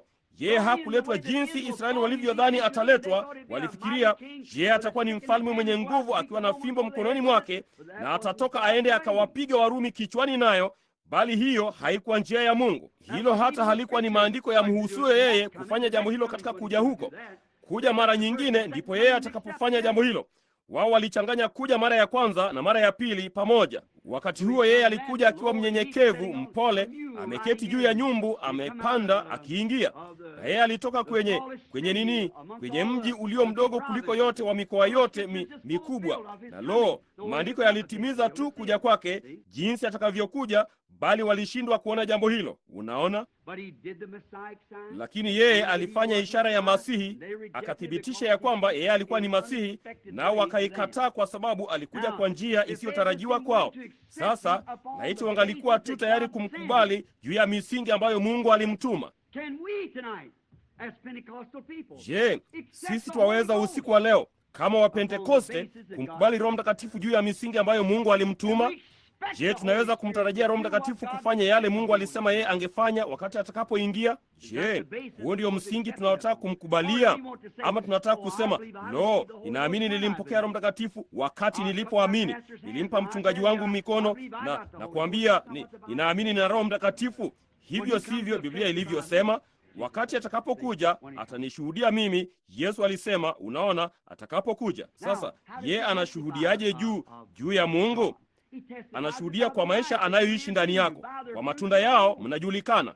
Ungeweza kusema, vema ndugu Branham, nilimpata Roho Mtakatifu, nilinena kwa lugha. Ninaamini hilo pia. Lakini kama maisha hayo hayafuatani na tukio hilo, basi kulikuwa na kasoro fulani. Unaona, ulipata kitu kibaya. Unaona? Lakini kama ulimpata Roho Mtakatifu halisi na ulinena kwa lugha, basi maisha yanafuatana naye. Halafu basi kama ukidai una Roho Mtakatifu nawe ulikuwa na tukio, halafu maisha yako hayalingani na neno la Mungu, basi una roho mwovu. Unaona? Maana huwezi kuchuma zabibu kutoka katika mbaruti. Unajua jambo hilo. Unaona? Na kwa matunda yao wanajulikana. Naye Yesu wakati alipokuja akithibitisha yeye alikuwa ndiye Masihi, alifanya kazi za Masihi. Amina. Alisema, kama sifanyi kazi za Baba yangu, basi msiniamini. Lakini kama ninafanya kazi za Baba yangu, basi aminini kazi hizo. Ni tamshi la jinsi gani? Ndivyo ilivyo siku hizi. Kama yeye alivyoahidi katika Waebrania 13:8, Yesu Kristo ni yeye yule jana, leo na hata milele. The great organizations of the world, what do they expect when they see a revival to break in the city? Madhehebu makubwa ya dunia yanatarajia nini yanapoona nini uamsho ukitokea mjini? Madhehebu yanatarajia nini? Hotuba kubwa ya kiakili. Inampasa kuja kwa elimu nzuri, maneno mazito, na awe na mvuto wa kupata ushirikiano kila mahali na kila kitu namna hiyo, na mpango mkubwa mno. Unafanya nini? Mnaenda madhabahuni, kundi la Mayezebeli waliojipodoa, ambao hawajawahi kujiosha, kundi la jamaa wavuta sigara wanaodai kuwa ni Wakristo, wala hawajapata kuyanyosha maisha yao, yangali ni maovu kama pipa la majoka. Eti unaniambia ya kwamba huyo ni Roho Mtakatifu? La, Bwana. Roho Mtakatifu ni utakatifu na nguvu za kufufuka kwa Yesu Kristo. Biblia ilisema Yesu Kristo ni yeye yule jana, leo na hata milele. Amina. Hiyo ni kweli, ndugu yangu, sio kwa dharau. Lakini ni kitu gani? Hebu mpeleke mtu pale juu, huenda akagugumiza maneno kidogo na kutatarika kidogo katika lugha yake na kuendeleza maneno kadhaa vibaya ama kuyatamka vibaya, ndipo anasema jamaa huyo hana lolote. Vipi kuhusu Dwight Moody wenu, mmoja wa watu mashuhuri sana mliopata kuwa nao tangu Charles Finney? Hiyo ni kweli. Vipi kuhusu Moody? Ilikuwa vigumu kwake kulisoma jina lake, maskini mzee mshona viatu. Siku moja huko alikuwa akiwahubiria Wakukni huko Uingereza, naye akajaribu kuisoma Biblia na akatamka maneno vibaya. Eti nini? Yeye nafikiri aliwaita Wafilisti ama kitu kama hicho, namna fulani ya neno alilojitungia. Akarudi nyuma nusu ya kifungu hicho, akajaribu tena. Alifikiri angekuwa na wakati wa kuliendeleza, akalikosa tena. Akarudi akasoma kitu hicho chote tena, naye akalikosa tena. Akafunga Biblia, naye alijua ya kwamba hao Wakukni walikuwa wameketi pale. Kunini eto halina budi kuwa ni la kielimu kwao. Akaifunga Biblia, naye akasema, Bwana Mungu, nitazungumza kwa lugha ulionituma nayo. Ndugu alipararua mahali hapo vipande, alipararua. Machozi yalitiririka mashavuni mwake. Gazeti moja lilikuja kuchunguza kuona ni namna gani alikuwa akiwavutia watu wengi sana. Basi gazeti hilo lilikuja na kuandika makala moja, likasema, ni kwa nini mtu yeyote aje kumwona Dwight Moody? Akasema, jambo la kwanza, yeye ni mshamba sana ukimwangalia. Kisha likasema, jambo la pili, likasema, yeye huzungumza kwa pua yake, hana hotuba nzuri. Tena likasema harufi yake ni mbaya kupindukia. Na likasema ana sura mbaya sana. Yeye ni mnene, mwenye umbo la mviringo na masharubu kote usoni. Lo, walimuita kila kitu, karibu kila kitu. Meneja wake alikuja na kusema, Bwana Moody, haya hapa yale gazeti liliyosema kukuhusu wewe. Akasoma yalivyokuwa. Bwana kasema, kwa nini mtu yeyote aje kumwona Moody? Basi Bwana Moody aliyatupilia mbali kwa sentensi moja, kasema, kweli kabisa, wao wanakuja kumwona Bwana. Hivyo tu, hawakuja kunini. Kama unakuja kumwona Dwight Moody, hilo ni jambo lingine. Inakubidi kuwa kitu cha kuangaliwa. Ndugu, kama unakuja kwa ajili ya hotuba ya kiakele, hiyo ndiyo unayotafuta, hiyo ndiyo unayotarajia. Lakini kama unakuja kuona nguvu na dhihirisho la Roho Mtakatifu, itahitajika nguvu za Mungu kutoka mbinguni kufanya jambo hilo. Hiyo ni kweli. Inategemea unatafuta nini, kile unachotarajia. Ninapokuja kanisani, ninatarajia wokovu. Ninatarajia watu watakatifu. Ninatarajia kundi lililosafishwa kutokana na maisha ya dhambi. Hayo ndiyo unayotarajia, maana hayo ndiyo Mungu anayohitaji. Lakini mnaona jinsi tunavyolegeza mambo. Maskini ndugu Spurgeon, mhudumu mzee Methodisti, rafiki yangu, alizoea kuhubiri kuhusu, kasema tulishusha ama kuzungumza, kuimba juu ya hasa. Alisema tumezembea, tumepatana na dhambi, tumezembea, kondoo wakatoka. Lakini mbuzi waliingiaje? Kuzembea. Hiyo ni kweli, kuzembea. Dumuni na neno. Mungu hakosei. Mungu ni yule asiye na kikomo, asiyeweza kubadilika. Yeye habadiliki. Mungu asiyebadilika. Yeye yule aliyeshuka katika siku ya Pentekoste na kuijaza nyumba yote kwa upepo wa nguvu ukienda kasi, na ndimi za moto zilizogawanyika zikawakalia, nao wote wakajazwa na Roho Mtakatifu. Huyo ndiye Mungu, yeye yule tunayetarajia kumwona leo. Inategemea unatafuta kitu gani. Mungu asiye na kikomo.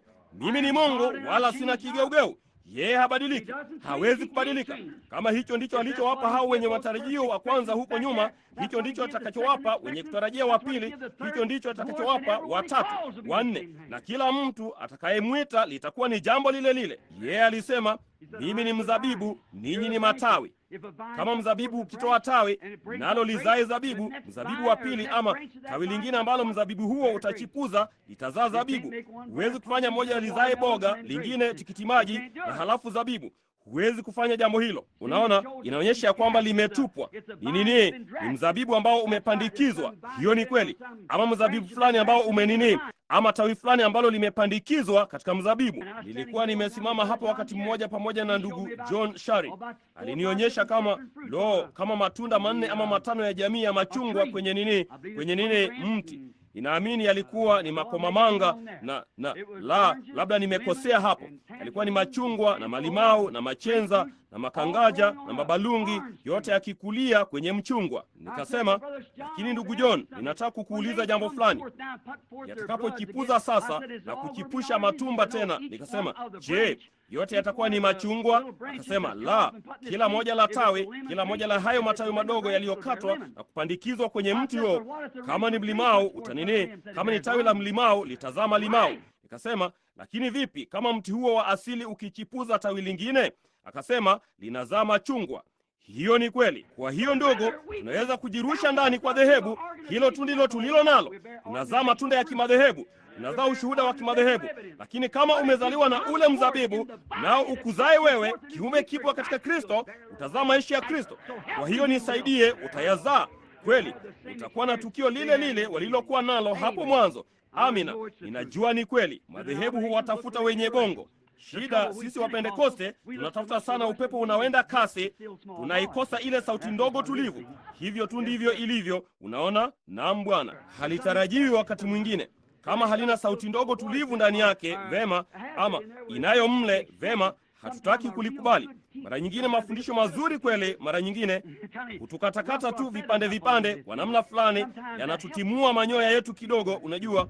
Wakati mwingine hilo hutusaidia kidogo. Najua hiyo ni kweli. Ni kweli, naam Bwana, jambo fulani litakalotusaidia kutufanyia mema. Sasa Eliya alikuwa amesikia pepo zikienda kasi, na alijua huyo alikuwa ni Mungu huko nje, ama kitu fulani kikipita. Alisikia mvua, kila kitu.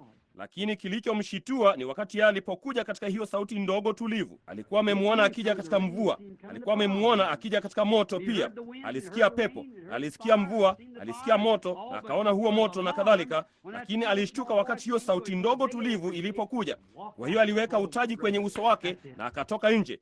Lo, ndugu, jambo ndilo hilo. Tunachopaswa kufanya ni kusikiliza ndani kabisa kwenye kilindi cha moyo wetu mpaka tuisikie sauti ya Mungu. Kisha tutoke nayo, tuamini ya kwamba ni kweli. Naam Bwana. Lakini ninashangaa leo ndugu, kama tunakosa kutambua hata hivyo Roho Mtakatifu miongoni mwetu. Nashangaa kama watu katika mielekeo yetu leo, kama hatushindwi kutambua ya kwamba huyu ni Roho Mtakatifu. Unaona? Sasa ninajua kwa baadhi yenu ninyi wageni, labda huku kambini usiku wa leo, huenda baadhi ya watu wakaishi maisha ambayo ungeona aibu kuyaishi wewe mwenyewe. Huenda hilo likawa ni kweli. Lakini ndugu yangu, dada, hao hawana yale wanayozungumzia.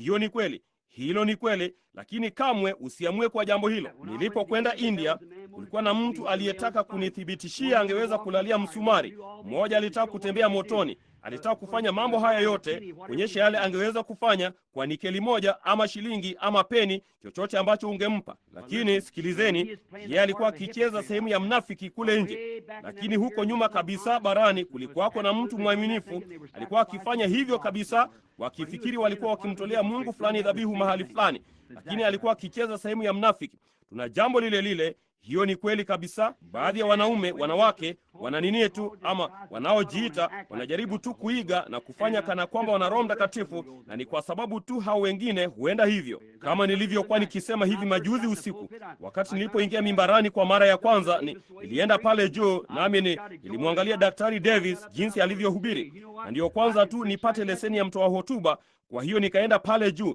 nikawazia, aisee, mnajua nini? Ninaweza kuhubiri namna hiyo pia. Kwa hiyo nikapanda pale na kurusha mikono yangu jinsi yeye alivyofanya, na nikarukaruka jinsi alivyofanya. Nami nilikuwa tu nikisema, haleluya, utukufu kwa Mungu, na haleluya, utukufu kwa Mungu, na haleluya, utukufu kwa Mungu. Halafu basi, muda si muda wajua, niliposhuka kutoka pale, wanawake wote wazee walikuja wakanizunguka na kusema, lo, huo ulikuwa mzuri sana Bili. Lakini maskini mzee Daktari Davis aliketi pale, mwanasheria wa siku nyingi, mwajua, kaniangalia namna hiyo. Kasema, ilifanyaje Daktari Davis? Kasema, uozo mbaya sana niliyopata kusikia. Jamani, kweli alinipunguzia majivuno. Kasema, ninakutaka kwenye chumba changu cha kusomea kesho alasiri saa 8. Nikasema, vema Daktari Davis. Nikaingia huku nimeaibika sana, mwajua. Kaniangalia akasema, nadhani unajisikia kana kwamba kamwe hutanisamehe Bili. Nikasema, la, ninataka kujua ni kwa nini. Akasema, wakati nilipoanza kufanya kazi ya wanasheria, akasema, nilimwangalia mwanasheria mmoja, na hapana shaka hivyo ndivyo umefanya pia. Uliniangalia. Akasema, kwa sababu nilikuona ukijaribu kupitia kila tendo nililopitia. Akasema, lakini unajua nini? Akasema, sababu ya mimi kusema uozo kabisa niliyopata kusikia, akasema, ni kwa sababu kamwe hukuleta neno la Mungu hata kidogo. Ulikuwa tu ukilia na kukoroma na kutoa udenda na kupiga kelele. Akasema, kamwe hukusema kitu kuhusu neno. Kasema, na kwa hiyo akasema, nilipanda nikaenda pale na kujaribu kupita na kutetea kesi ya talaka. Ndipo nikasema, maskini mwanamke huyu, maskini mwanamke huyu. Nikaendelea namna hiyo. Kisha akasema, mwanasheria mzee aliketi pale na kuangalia namna hiyo kwa kama nusu saa, mpaka nilipomaliza kupiga na kulia mpaka karibu niishiwe na sauti. Kasema, huyo mwanasheria mzee akasema, hakimu mheshimiwa, mahakama yako itavumilia upuzi wa namna hii kwa muda gani zaidi? Akasema, nikamwendea maskini mwanasheria huyo wa siku nyingi, na yeye akaniambia, akasema, unajua nini? Ulikuwa ukipiga kelele nyingi na kila kitu. Wewe ni hivyo. Vema, lakini kasema, hukuwa ukielezea sheria yote. Inahitaji sheria kushinda kesi. Ndugu, hivyo ndivyo ninavyofikiri usiku wa leo pia. Inapaswa kuwa ni jambo lile lile, ndugu. Haidhuru una kiasi gani cha elimu, akili na chochote kile tulicho nacho, inabidi kuweko na nguvu fulani na dhihirisho la Roho Mtakatifu kuthibitisha ya kwamba ni Mungu ambaye atayanyosha maisha yako, yatakayotenda na kufanya maisha yale yale Yesu Kristo aliyofanya. Amina. Aliahidi katika siku za mwisho ya kwamba yeye angenini, itakuwa nuru wakati wa jioni. Nabii aliahidi jambo hilo. Tunaona nuru kijiografia huchomoza mashariki na kutoa magharibi, na jua lile lile linalochomoza mashariki ndilo jua lile lile linalotoa magharibi. Tunajua hiyo ni kweli. Sasa ustaarabu ulianzia wapi? Mashariki. Hiyo ni kweli. Umesafiri pamoja na jua na sasa uko kwenye pwani ya magharibi. Ukienda mbali zaidi utarudi mashariki tena. Mashariki na magharibi vimekutana, ustaarabu. Tunataka muone jambo hili kwa muda kidogo tu. Sasa kumbukeni, nabii alisema itakuwako na siku ambayo haitakuwa nuru wala giza, siku ya utusitusi, lakini wakati wa jioni itakuwa nuru. Sasa angalia, itakuwa nuru wakati wa jioni. Sasa Mwana wa Mungu aliangaza haki yake na nguvu zake juu ya watu wa mashariki yapata miaka 1900 iliyopita. Na kumekuja kipindi cha wakati ambapo tumekuwa na mafundisho ya kiakili. Tumekuwa na wakati mzuri sana. Tumeunda madhehebu, tumefanya kazi kuu ambalo ni sawa, ni siku tu ya utusitusi. Sidhani mnayapata hapa Phoenix, bali huko mashariki tunayapata, mawingu hivi, nuru ya kutosha kwenda huku na huko, bali jua haliwaki. Linawaka mahali fulani kwa sababu wewe usingekuwako na nuru kama halikuwa likiwaka. Lakini hasa ni nuru nzuri ya jua. Lakini basi wakati wa jioni mawingu yanarudi nyuma na jua lile lile lililoangaza mashariki linaangaza magharibi. Ndipo Yesu yeye yule, Roho Mtakatifu yeye yule aliyewashukia watu wa mashariki, ameshuka katika siku ya madhehebu na akashuka hapa katika siku za mwisho kuangaza nuru juu ya magharibi ya mbali. Yesu yeye yule, jambo lile lile, yeye yule mwenye upendo. Yeye yupo hapa usiku wa leo katika umbo la Roho Mtakatifu. Huja, yeye ni Mungu asiyebadilika. Yeye kamwe hawezi kubadilishwa. La, yeye huja katika njia zisizotarajiwa, akitenda maajabu, njia mbalimbali kutenda maajabu yake, njia za siri hasa kutenda maajabu yake. Lakini kumbukeni, Yesu alisema, kama ilivyokuwa katika siku za Sodoma, ndivyo itakavyokuwa katika kuja kwake Mwana wa Adamu. Hakuna mtu anayeweza kutilia shaka hilo, kadri alivyosema, kama ilivyokuwa katika siku za Sodoma. Sasa wakati wa Sodoma, hilo lilikuwa ni kabla tu ya ule moto kushuka na kuuteketeza Sodoma na Gomora.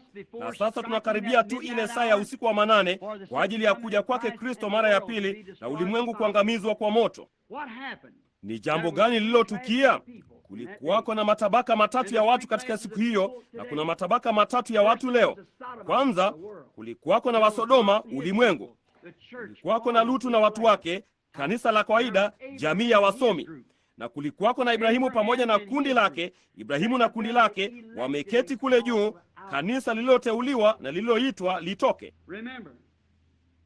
Kumbukeni sasa, kulikuwako na makundi matatu: wa Sodoma wenye dhambi, dunia ya waovu kama ilivyo siku hizi. Kulikuwako na mfuasi wa kanisa, vuguvugu baridi, Lutu kundi lake. Kulikuwako na Ibrahimu aliyeitwa atoke humo, naye alikuwa ameketi huku nje nyikani akistahimili mambo magumu. Kweli. Na Bwana akashuka katika mfano wa mwanadamu, msemaji wa hao malaika watatu waliosimama. Sasa mtu fulani aliniuliza akasema, Branham, huamini huyo alikuwa ni Mungu? Nikasema alikuwa Mungu, kwa sababu sasa sikilizeni, Ibrahimu alimwita herufi kubwa Bwana, na msomi yeyote anajua ya kwamba hiyo herufi kubwa Bwana ni Elohimu, ambaye ni Mungu. Akasema vema, yeye kwa vyovyote angewezaje? Nikasema yeye, akasema ati Mungu akila? Nikasema hakika. Nikasema Mungu alinyosha tu mkono akachukua konzi ya nuru limwengu na chochote kile cha ziada kilichombidi kukusanya, na petroli kidogo na nuru limwengu na kalisi kidogo na chumvi chumvi, akasema ingia katika huo Gabrieli, ingia katika huo Mikaeli, naye akaingia mwenyewe. Yeye ni Mungu. Unashindwa kuona kwamba yeye ni nani? Yeye ni Mungu asiyebadilika. Nina furaha, nina imani ndani yake usiku wa leo ya kwamba siku moja, wakati maisha yangu, mwili wangu ukiwa na elementi zake 16, utarudi kwenye mavumbi ya ardhi, lakini yeye atasema William Branham, nami nitatokea. Yeye ataupuliza pumzi ya uhai, aseme haya basi, ataepa kuzaliwa kupitia kwa mama yangu na kadhalika. Kama vile Yesu katika muujiza wake wa kwanza, yeye aligeuza maji yakawa divai. Hatimaye angekuwa ni divai, lakini alivuka utaratibu huo wote na kusema yageuze maji yawe divai. Kwenye ule ufufuo, yeye hatasema Bwana Nabii Branham, fungeni ndoa tena mkamzae William. Atanena nami nitatokea. Amina. Huyo ni yeye. Yeye ni Mungu. Hakika alikula, alishuka akaenda kule mbele ya Ibrahimu.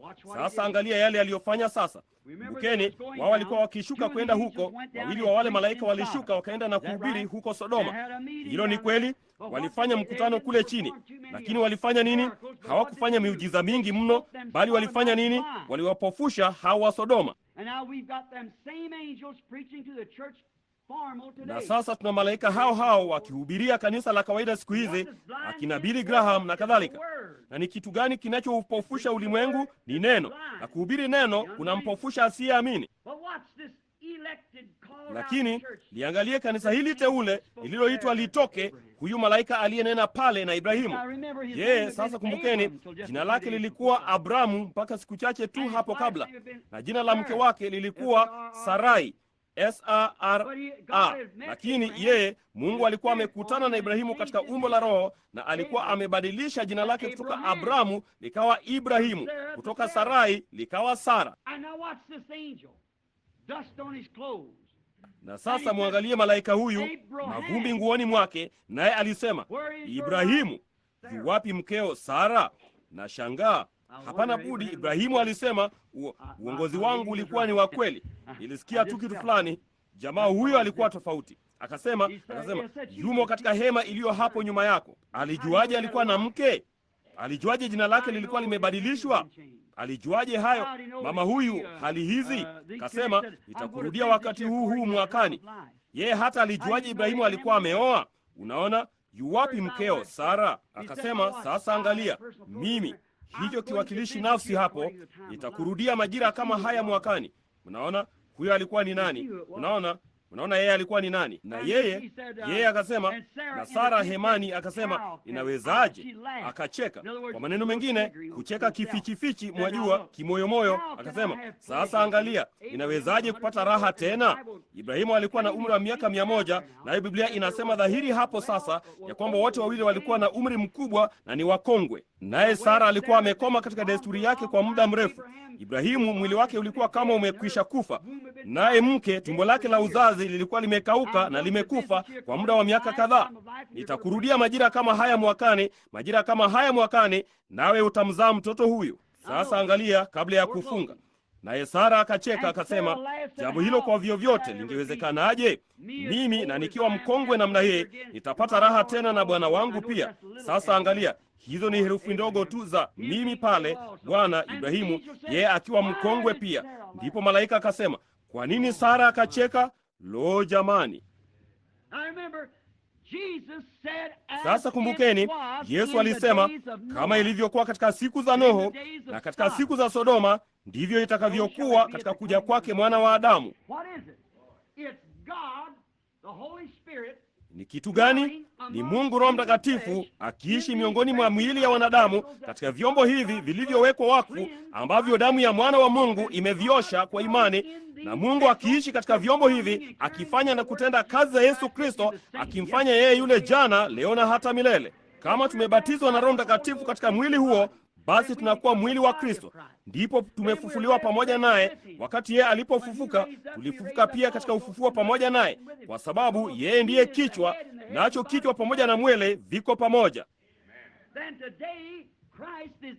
Ndipo leo Kristo yuko ndani ya kanisa, ndani yako, na kazi zake ambazo alifanya wakati mmoja. Yohana Mtakatifu 14:12, yeye aniaminiye mimi, kazi nizifanyazo mimi yeye naye atazifanya. Hiyo ni kweli. Waibrania 13:8, Yesu Kristo yeye yule jana, leo na hata milele.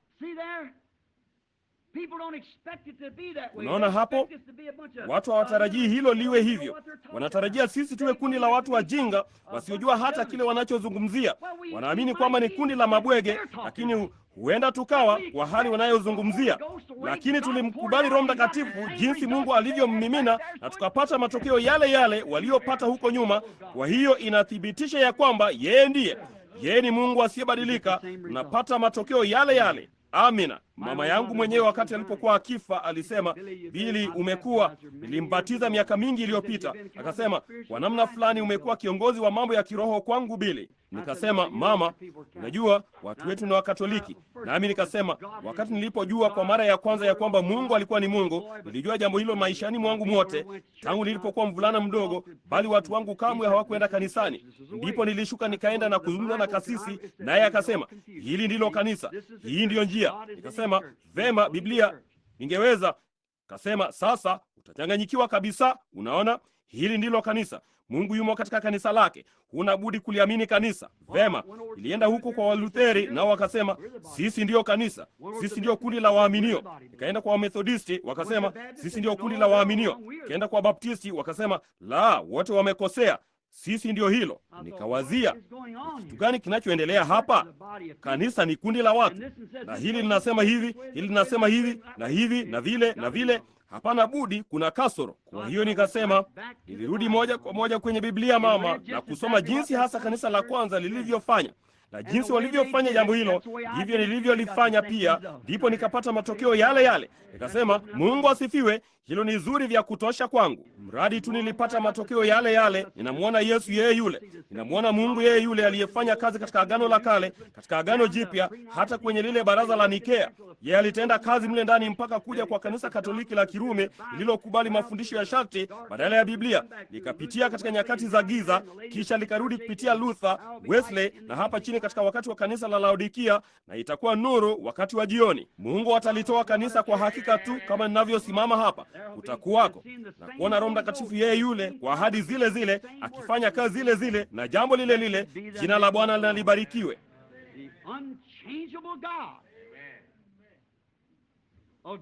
Mungu asiyebadilika atakupa Roho Mtakatifu yeye yule ambaye aliwapa kule bila kigeugeu. Yeye atafanya mambo yale yale aliyofanya wakati alipokuwa hapa duniani kwa mwanamume yeyote ama mwanamke yeyote atakayeliamini na kulikubali. Kama una Roho Mtakatifu, mshike kama vile Yakobo alivyofanya, na umshikilie mpaka matokeo dhahiri yaje. Amina. Liaminini enyi marafiki. Na kwenye wakati usiotarajiwa na labda mahali pasipotarajiwa. Lakini kama yeye atafanya jambo hilo katika mahali pasipotarajiwa, zaidi sana vipi yeye atafanya hivi usiku wa leo katika mahali panapotarajiwa, mahali tunapotarajia kuona jambo hilo likitukia. Na tuinamishe vichwa vyetu kwa dakika moja.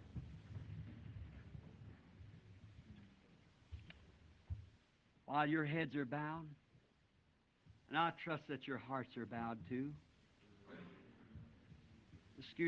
Wakati vichwa vyenu vimeinamishwa, nami ninatumaini mioyo yenu imeinamishwa pia. Samahani kwa kuwachelewesha kwa muda mrefu namna hii mpaka saa 3. Lakini ningetaka kuwauliza swali hili. Mwajua, huenda tusikutane tena, huenda machweo yasije asubuhi kwa ajili ya wengine wetu. And if it would be so that we'd never see another break of day, would we meet again beyond the river? Na kama ingekuwa ni hivyo kwamba kamwe hatutaonana mapambazuko mengine, je, tungekutana tena ng'ambo ya mto? Je, kungekuwako? Je, una ile amani na nini moyoni mwako, na hakikisho la kimaandiko kama watu hawa nilionena habari zao usiku wa leo, ya kwamba ulipokutana na Mungu ulipata tukio la kimaandiko. Mungu aliyebadilisha maisha yako kabisa, na sasa wewe si mtu yule yule aliyejengwa tu upya akapigwa msasa, bali wewe ni kiumbe kipya katika Kristo. Kama sivyo ulivyo, hatuna pa kusimama madhabahuni ama nafasi, lakini ningetaka kuomba uaminifu wenu. Kama mngetaka ya kwamba niwaombee hapa kutoka mimbarani, tukijua ya kwamba siku moja itanibidi kukutana nanyi tena na kukutana na maneno yangu niliyosema usiku wa leo, je, mngenini kwa wote wakiwa wameinamisha vichwa vyao na kufunga macho yao? Je, ungeinua tu mkono wako na kuonyesha kwa huo, niombee ndugu, kwamba ninataka kuwa namna hiyo? Mungu akubariki na akubariki. Akubariki ewe msichana. Mungu akubariki. Nje mahali popote, wekeni mikono yenu kuegemea madirisha popote pale. Mungu atabariki. Inua tu mkono wako katika uaminifu wa kina na useme, Mungu ni rehemu. Daima nimetaka kuwa hivyo, ndugu Branham, lakini kwa njia moja ama nyingine kamwe sijawahi kupata jambo hilo. Lo, ewe rafiki mpendwa, je, hutashikilia jambo fulani? Niamini mimi kama mtumishi wake. Roho Mtakatifu ni wa kweli. Simruhusu mtu yeyote kukushawishi ukamwache yeye. Shikilia mkono wa Mungu usiobadilika, ewe rafiki Mkristo. Kama ndiyo kwanza ujiunge na kanisa, kama ndiyo kwanza ubatizwe katika maji, wala bado hujabatizwa kwa Roho Mtakatifu, kwa kweli hujaongoka bado. Sasa unasema, ndugu Branham, nilinena kwa lugha, nilifanya hivi ama nilifanya vile. Sasa ninaamini katika jambo hilo pia, niliwaambia. Lakini kumbukeni, ungeweza kucheza katika roho, ungeweza kunena kwa lugha. Nimewaona Wahindu wakifanya hivyo. Nimewaona wachawi wakinena kwa lugha wakaifasiri, nami nimesikia. Nilienda kwenye kambi moja wakati mmoja ambako kulikuwako na ndugu fulani waliokwenda kule, nami nikaona meza ikigonga-gonga katika lugha na penseli ikaja na kuandika katika lugha zisizojulikana, kisha wakayasoma. Unaona mambo hayo yote, huyo angeweza kuwa ni Ibilisi. Lakini ndugu, kama unanena kwa lugha halafu uendelee kuishi maisha ulioishi huko nyuma, basi tukio lako lina kasoro fulani. Unaona, kama una hicho kitu pekee unachoegemea ni kunena kwa lugha, kamwe usijaribu jambo hilo. Utaanguka kwenye maporomoko, wala mtumbwi huo kamwe hautayastahimili. Lakini kwa nini? Zikiwapo lugha zitakoma, ukiwapo unabii utabatilika. Lakini ijapo ile iliyo kamili, ule upendo wa Mungu tajiri sana, tena safi, usiopimika na wenye nguvu, ndipo karama hizi zingine zitatenda kazi vizuri pamoja nao. Unaona, hizo ni karama za Roho Mtakatifu ulizopewa: kunena kwa lugha, kutabiri na chochote kile, kufasiri. Hizo ni kwa ajili ya kulijenga kanisa, kwa ajili ya kuujenga ule mwili. Lakini kwanza mpokee Roho Mtakatifu hivi kwamba uone kwamba maisha yako yamebadilika. Sasa kumekuwako na mikono 8 ama 10 iliyoinuliwa tangu nimekuwa nikizungumza. Je, kungekuwako na mwingine kabla sijafanya maombi? Mungu akubariki mama. Vema, Mungu akubariki dada. Kungekuwako na mtu mwingine? Inua tu mkono wako useme kwa uaminifu wa kina, ndugu Branham, nikumbuke.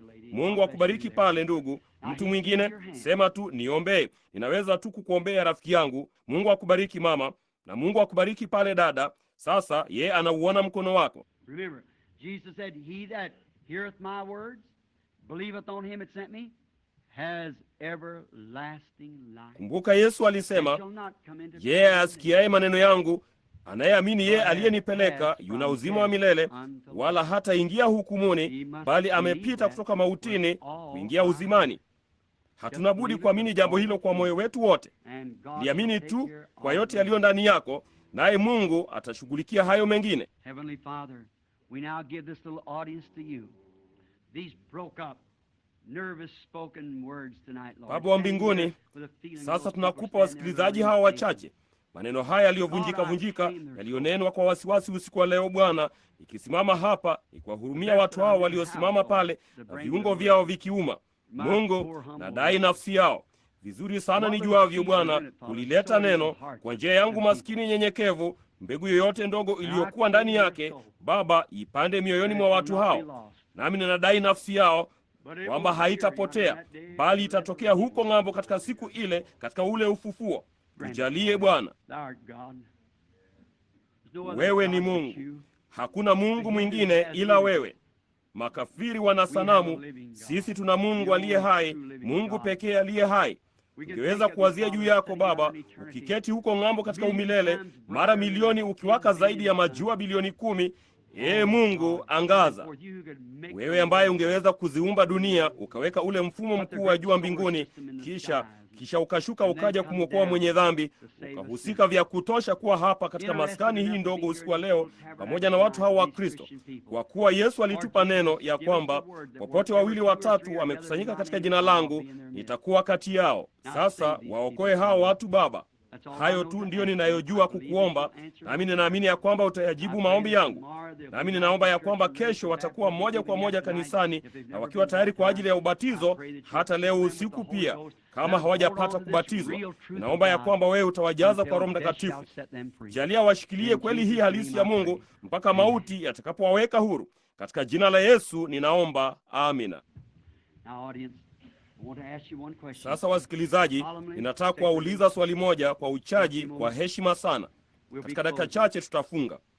Kama nilivyosema, huenda tusikutane tena. Ninatumaini tutakutana, lakini kumbukeni, itatubidi kutoa hesabu kwa ajili ya usiku wa leo.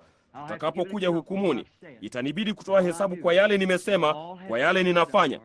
Itabidi yote yatolewe hesabu kwa Mungu. Na kama nikipatikana na hatia, unajua litakalonipata.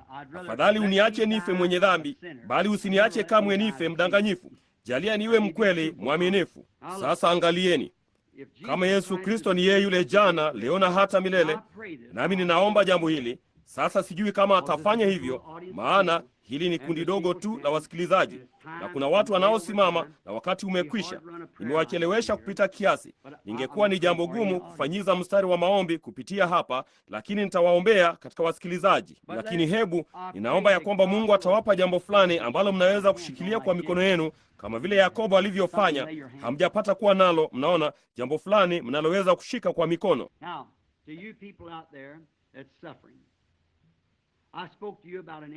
Sasa ninyi watu huko nje mnaoteseka, nilizungumza nanyi kuhusu malaika aliyeshuka, ambaye alikuwa ni Mungu aliyedhihirishwa katika mwili wa mwanadamu, ambaye amedhihirishwa ndani yetu kama sisi ni waaminio. Halafu alipokuwa ameelekeza mgongo wake Sara, yeye alifahamu yale Sara aliyokuwa akisema na kufanya katika wasikilizaji. Ndipo wakati mmoja kulifanya dhahiri kwenu kwamba alipitia kwenye umati wa watu, na kulikuwako na maskini mwanamke mdogo ambaye labda angevunjika moyo tu kama mtu mwingine yeyote hapa. Kwa kawaida sisi jana usiku tuliingia kwenye vurugu ndogo, nasi tulikuwa na watu wengi sana wa kuombewa. Tulimwagiza yule mvulana kutoka aende akagawe kadi za maombi wakati nilikuwa bado ninahubiri, na kwa hiyo wakati mwingine wanakuja na kurudi na kuja na kurudi, nanyi nyote mnataka kwenda kwenye shule ya Jumapili. Mtu fulani aliniambia huko nje, kasema waachilie watoke mapema, maana watu hao hawana budi kuendesha magari mbali na kurudi kwa ajili ya shule ya Jumapili. Ninataka kutimiza ahadi hiyo. Nilisema nitafanya hivyo, nitalifanya. Mnaona, nami ninawataka mtulie. Kama jambo muhimu ni kukamata kitu fulani kilicho halisi. Ni wangapi wanaoamini ya kwamba Yesu Kristo ni yeye yule jana, leo na hata milele?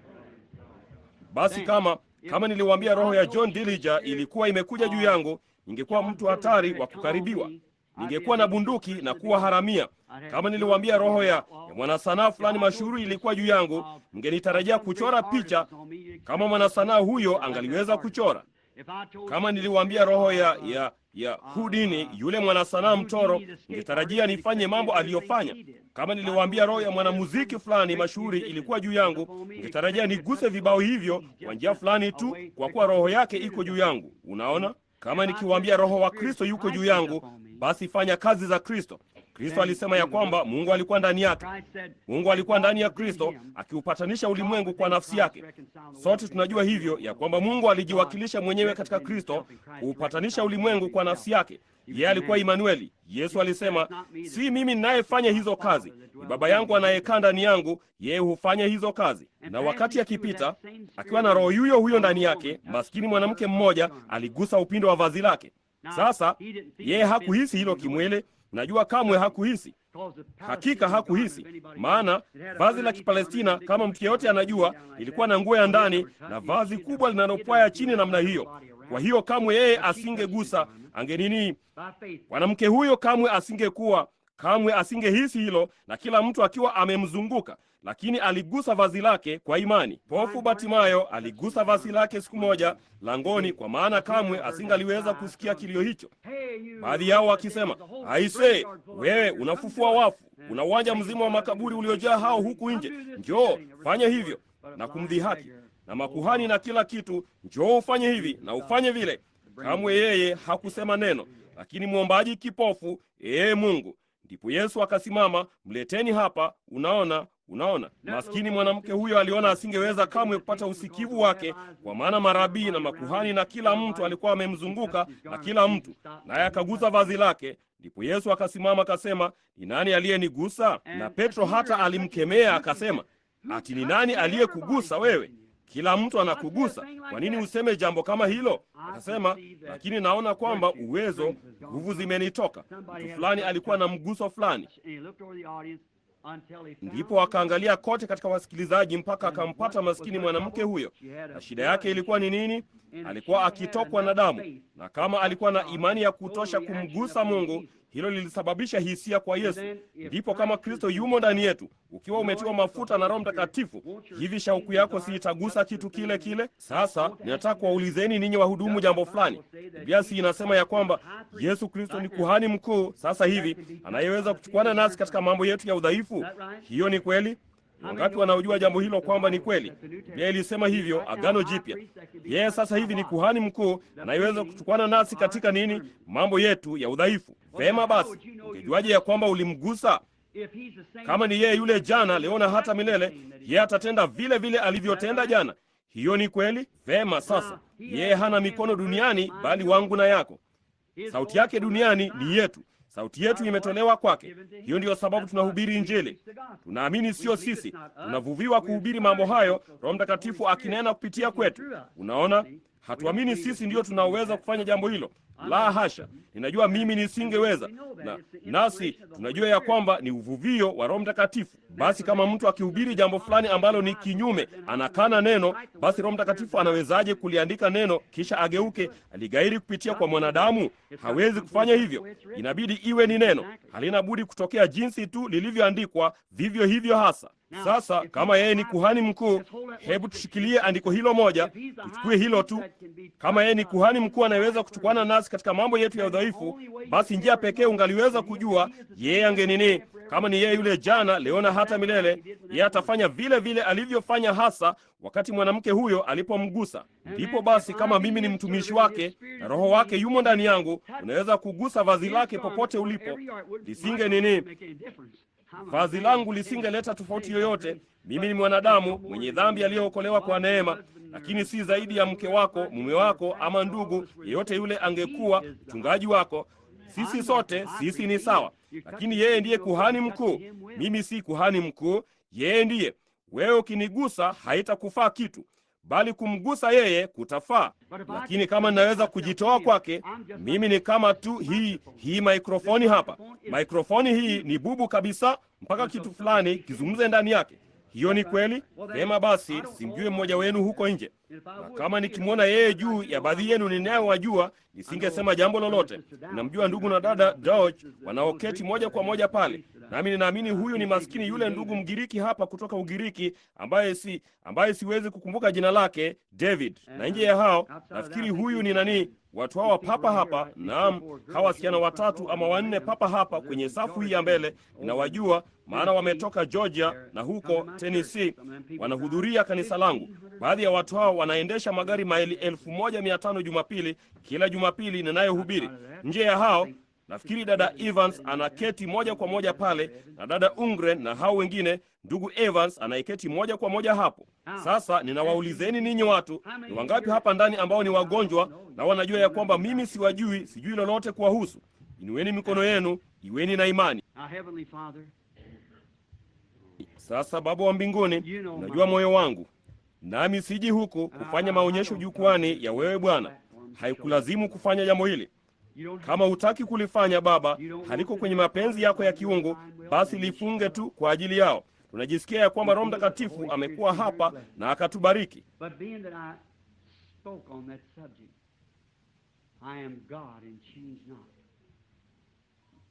Lakini kwa kuwa nilizungumza juu ya somo hilo, mimi ni Mungu wala sina kigeugeu. Basi wakati ulipotembea hapa katika umbo la kibinadamu duniani, Imanueli, maskini mwanamke mmoja aligusa vazi siku moja, naye alikuwa na imani kubwa sana hivi kwamba yeye aliihisi. Nalo neno lako linasema, Baba, ya kwamba usiku wa leo ya kwamba Yesu mwanao ni kuhani wetu mkuu, naye angali anaweza kuchukwana na hali yetu ya udhaifu. Wako wale humu ndani ambao ni wagonjwa. Ninaomba Baba ya kwamba wewe utawaruhusu angalau mmoja ama wawili ama wote wale humu ndani, Bwana, kusudi watu wapate kitu cha kushikilia kama vile Yakobo, na kujua ya kwamba ni Roho Mtakatifu, wala wasimwachilie mpaka watakapobarikiwa. Jalia kama tu utafanya jambo hilo Bwana, kila mgonjwa hapa ndani aishike ahadi hiyo hiyo na adumu nayo mpaka watakapohakikishiwa moyoni mwao ya kwamba baraka za Mungu zinakaa juu yao. Sasa na wakabidhi wasikilizaji hawa kwako, ujumbe pamoja na mimi mwenyewe kwa ajili ya kazi zako, ni zaidi ya yale inayoweza kufanya ama mtu mwingine yeyote anavyoweza kufanya tangu sasa na kuendelea. Bwana, inabidi iwe ni wewe. Kwa hiyo jithibitishe kwamba wewe upo, yeye yule jana, leo na hata milele, Mungu asiyebadilika. Katika jina la Yesu Kristo ninaomba jambo hili, amina.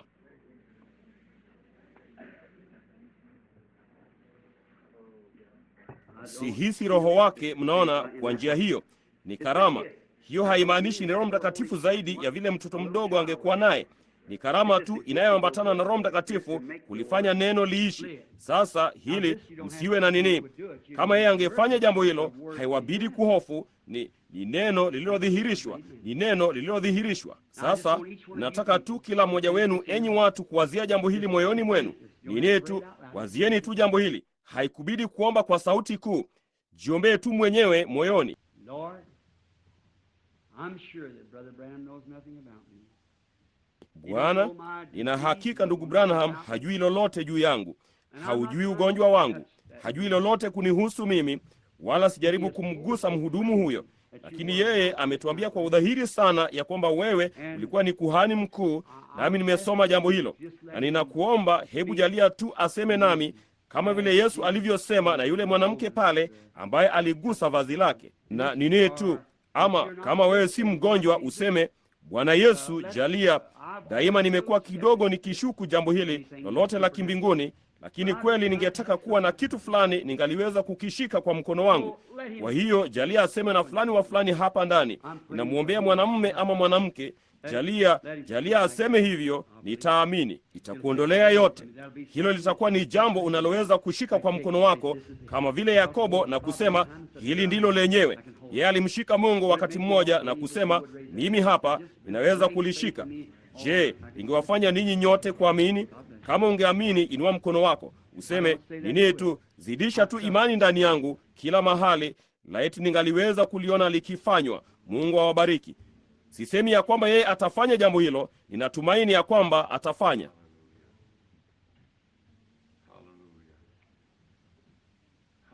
Wakati mmoja alipokuwa akishuka mlimani, yeye alisema, mambo yote yanawezekana kama tu unaweza kuamini, kimwambia baba wa yule mvulana mwenye kifafa. Laiti tungaliweza kuamini tu. Mtu aliye mgonjwa na ni mhitaji, amini. Amini kwa moyo wako wote. Kama unaweza kuamini,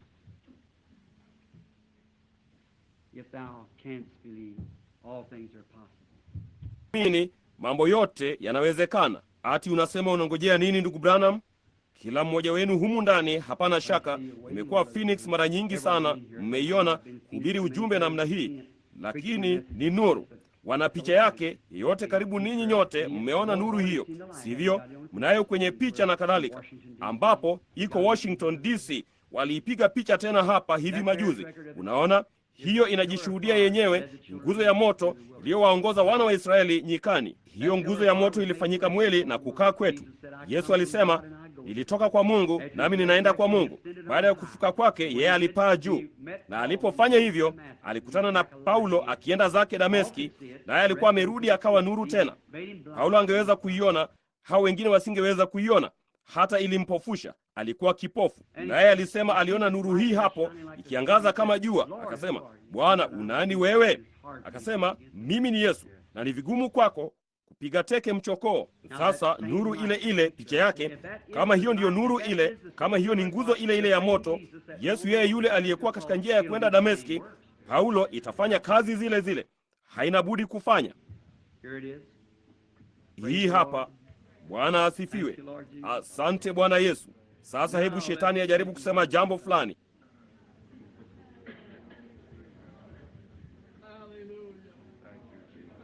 Maskini mama huyu anayeketi hapa akiwa na nguo ya bluu, akiwa na ugonjwa wa uvimbe wa pua, akiomba, amini kwa moyo wako wote na utakuacha.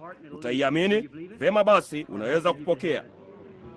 Sijapata kumwona mwanamke huyo, sijapata kumwona maishani mwangu. Mambo hayo ni kweli, sivyo mama?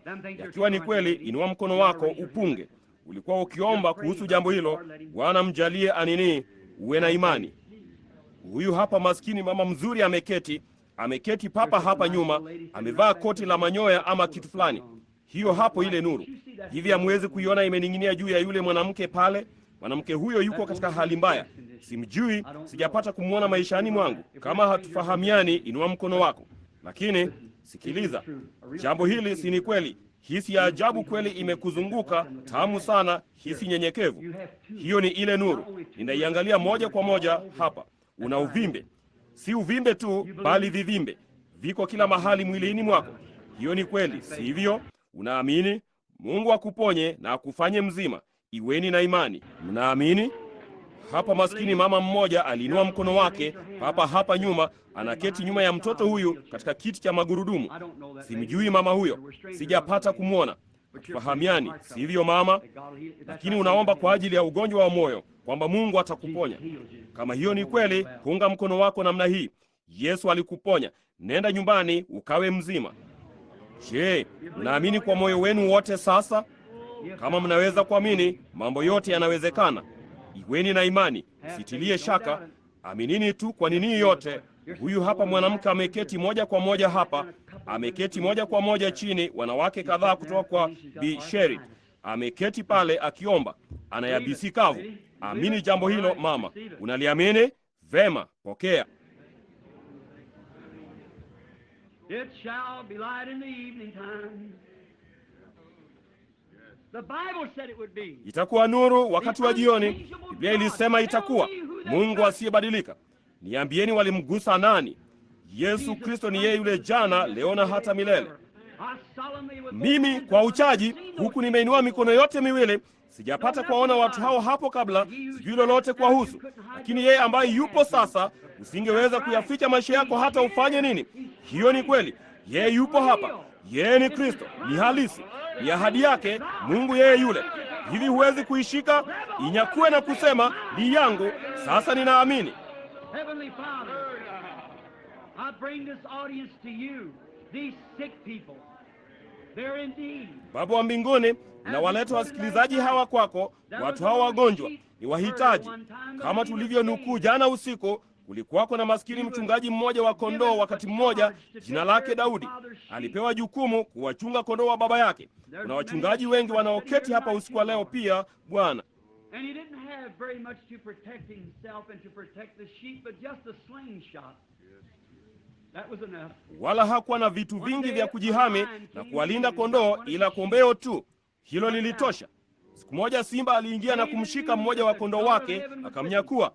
Daudi alijua ya kwamba Mungu wa mbinguni alikuwa pamoja naye, naye akanyakua kombeo hili na kumfuata huyo kondoo. Ndipo akamuua huyo simba, akamwangusha kwa kombeo hilo na kumrudisha huyo kondoo angali hai.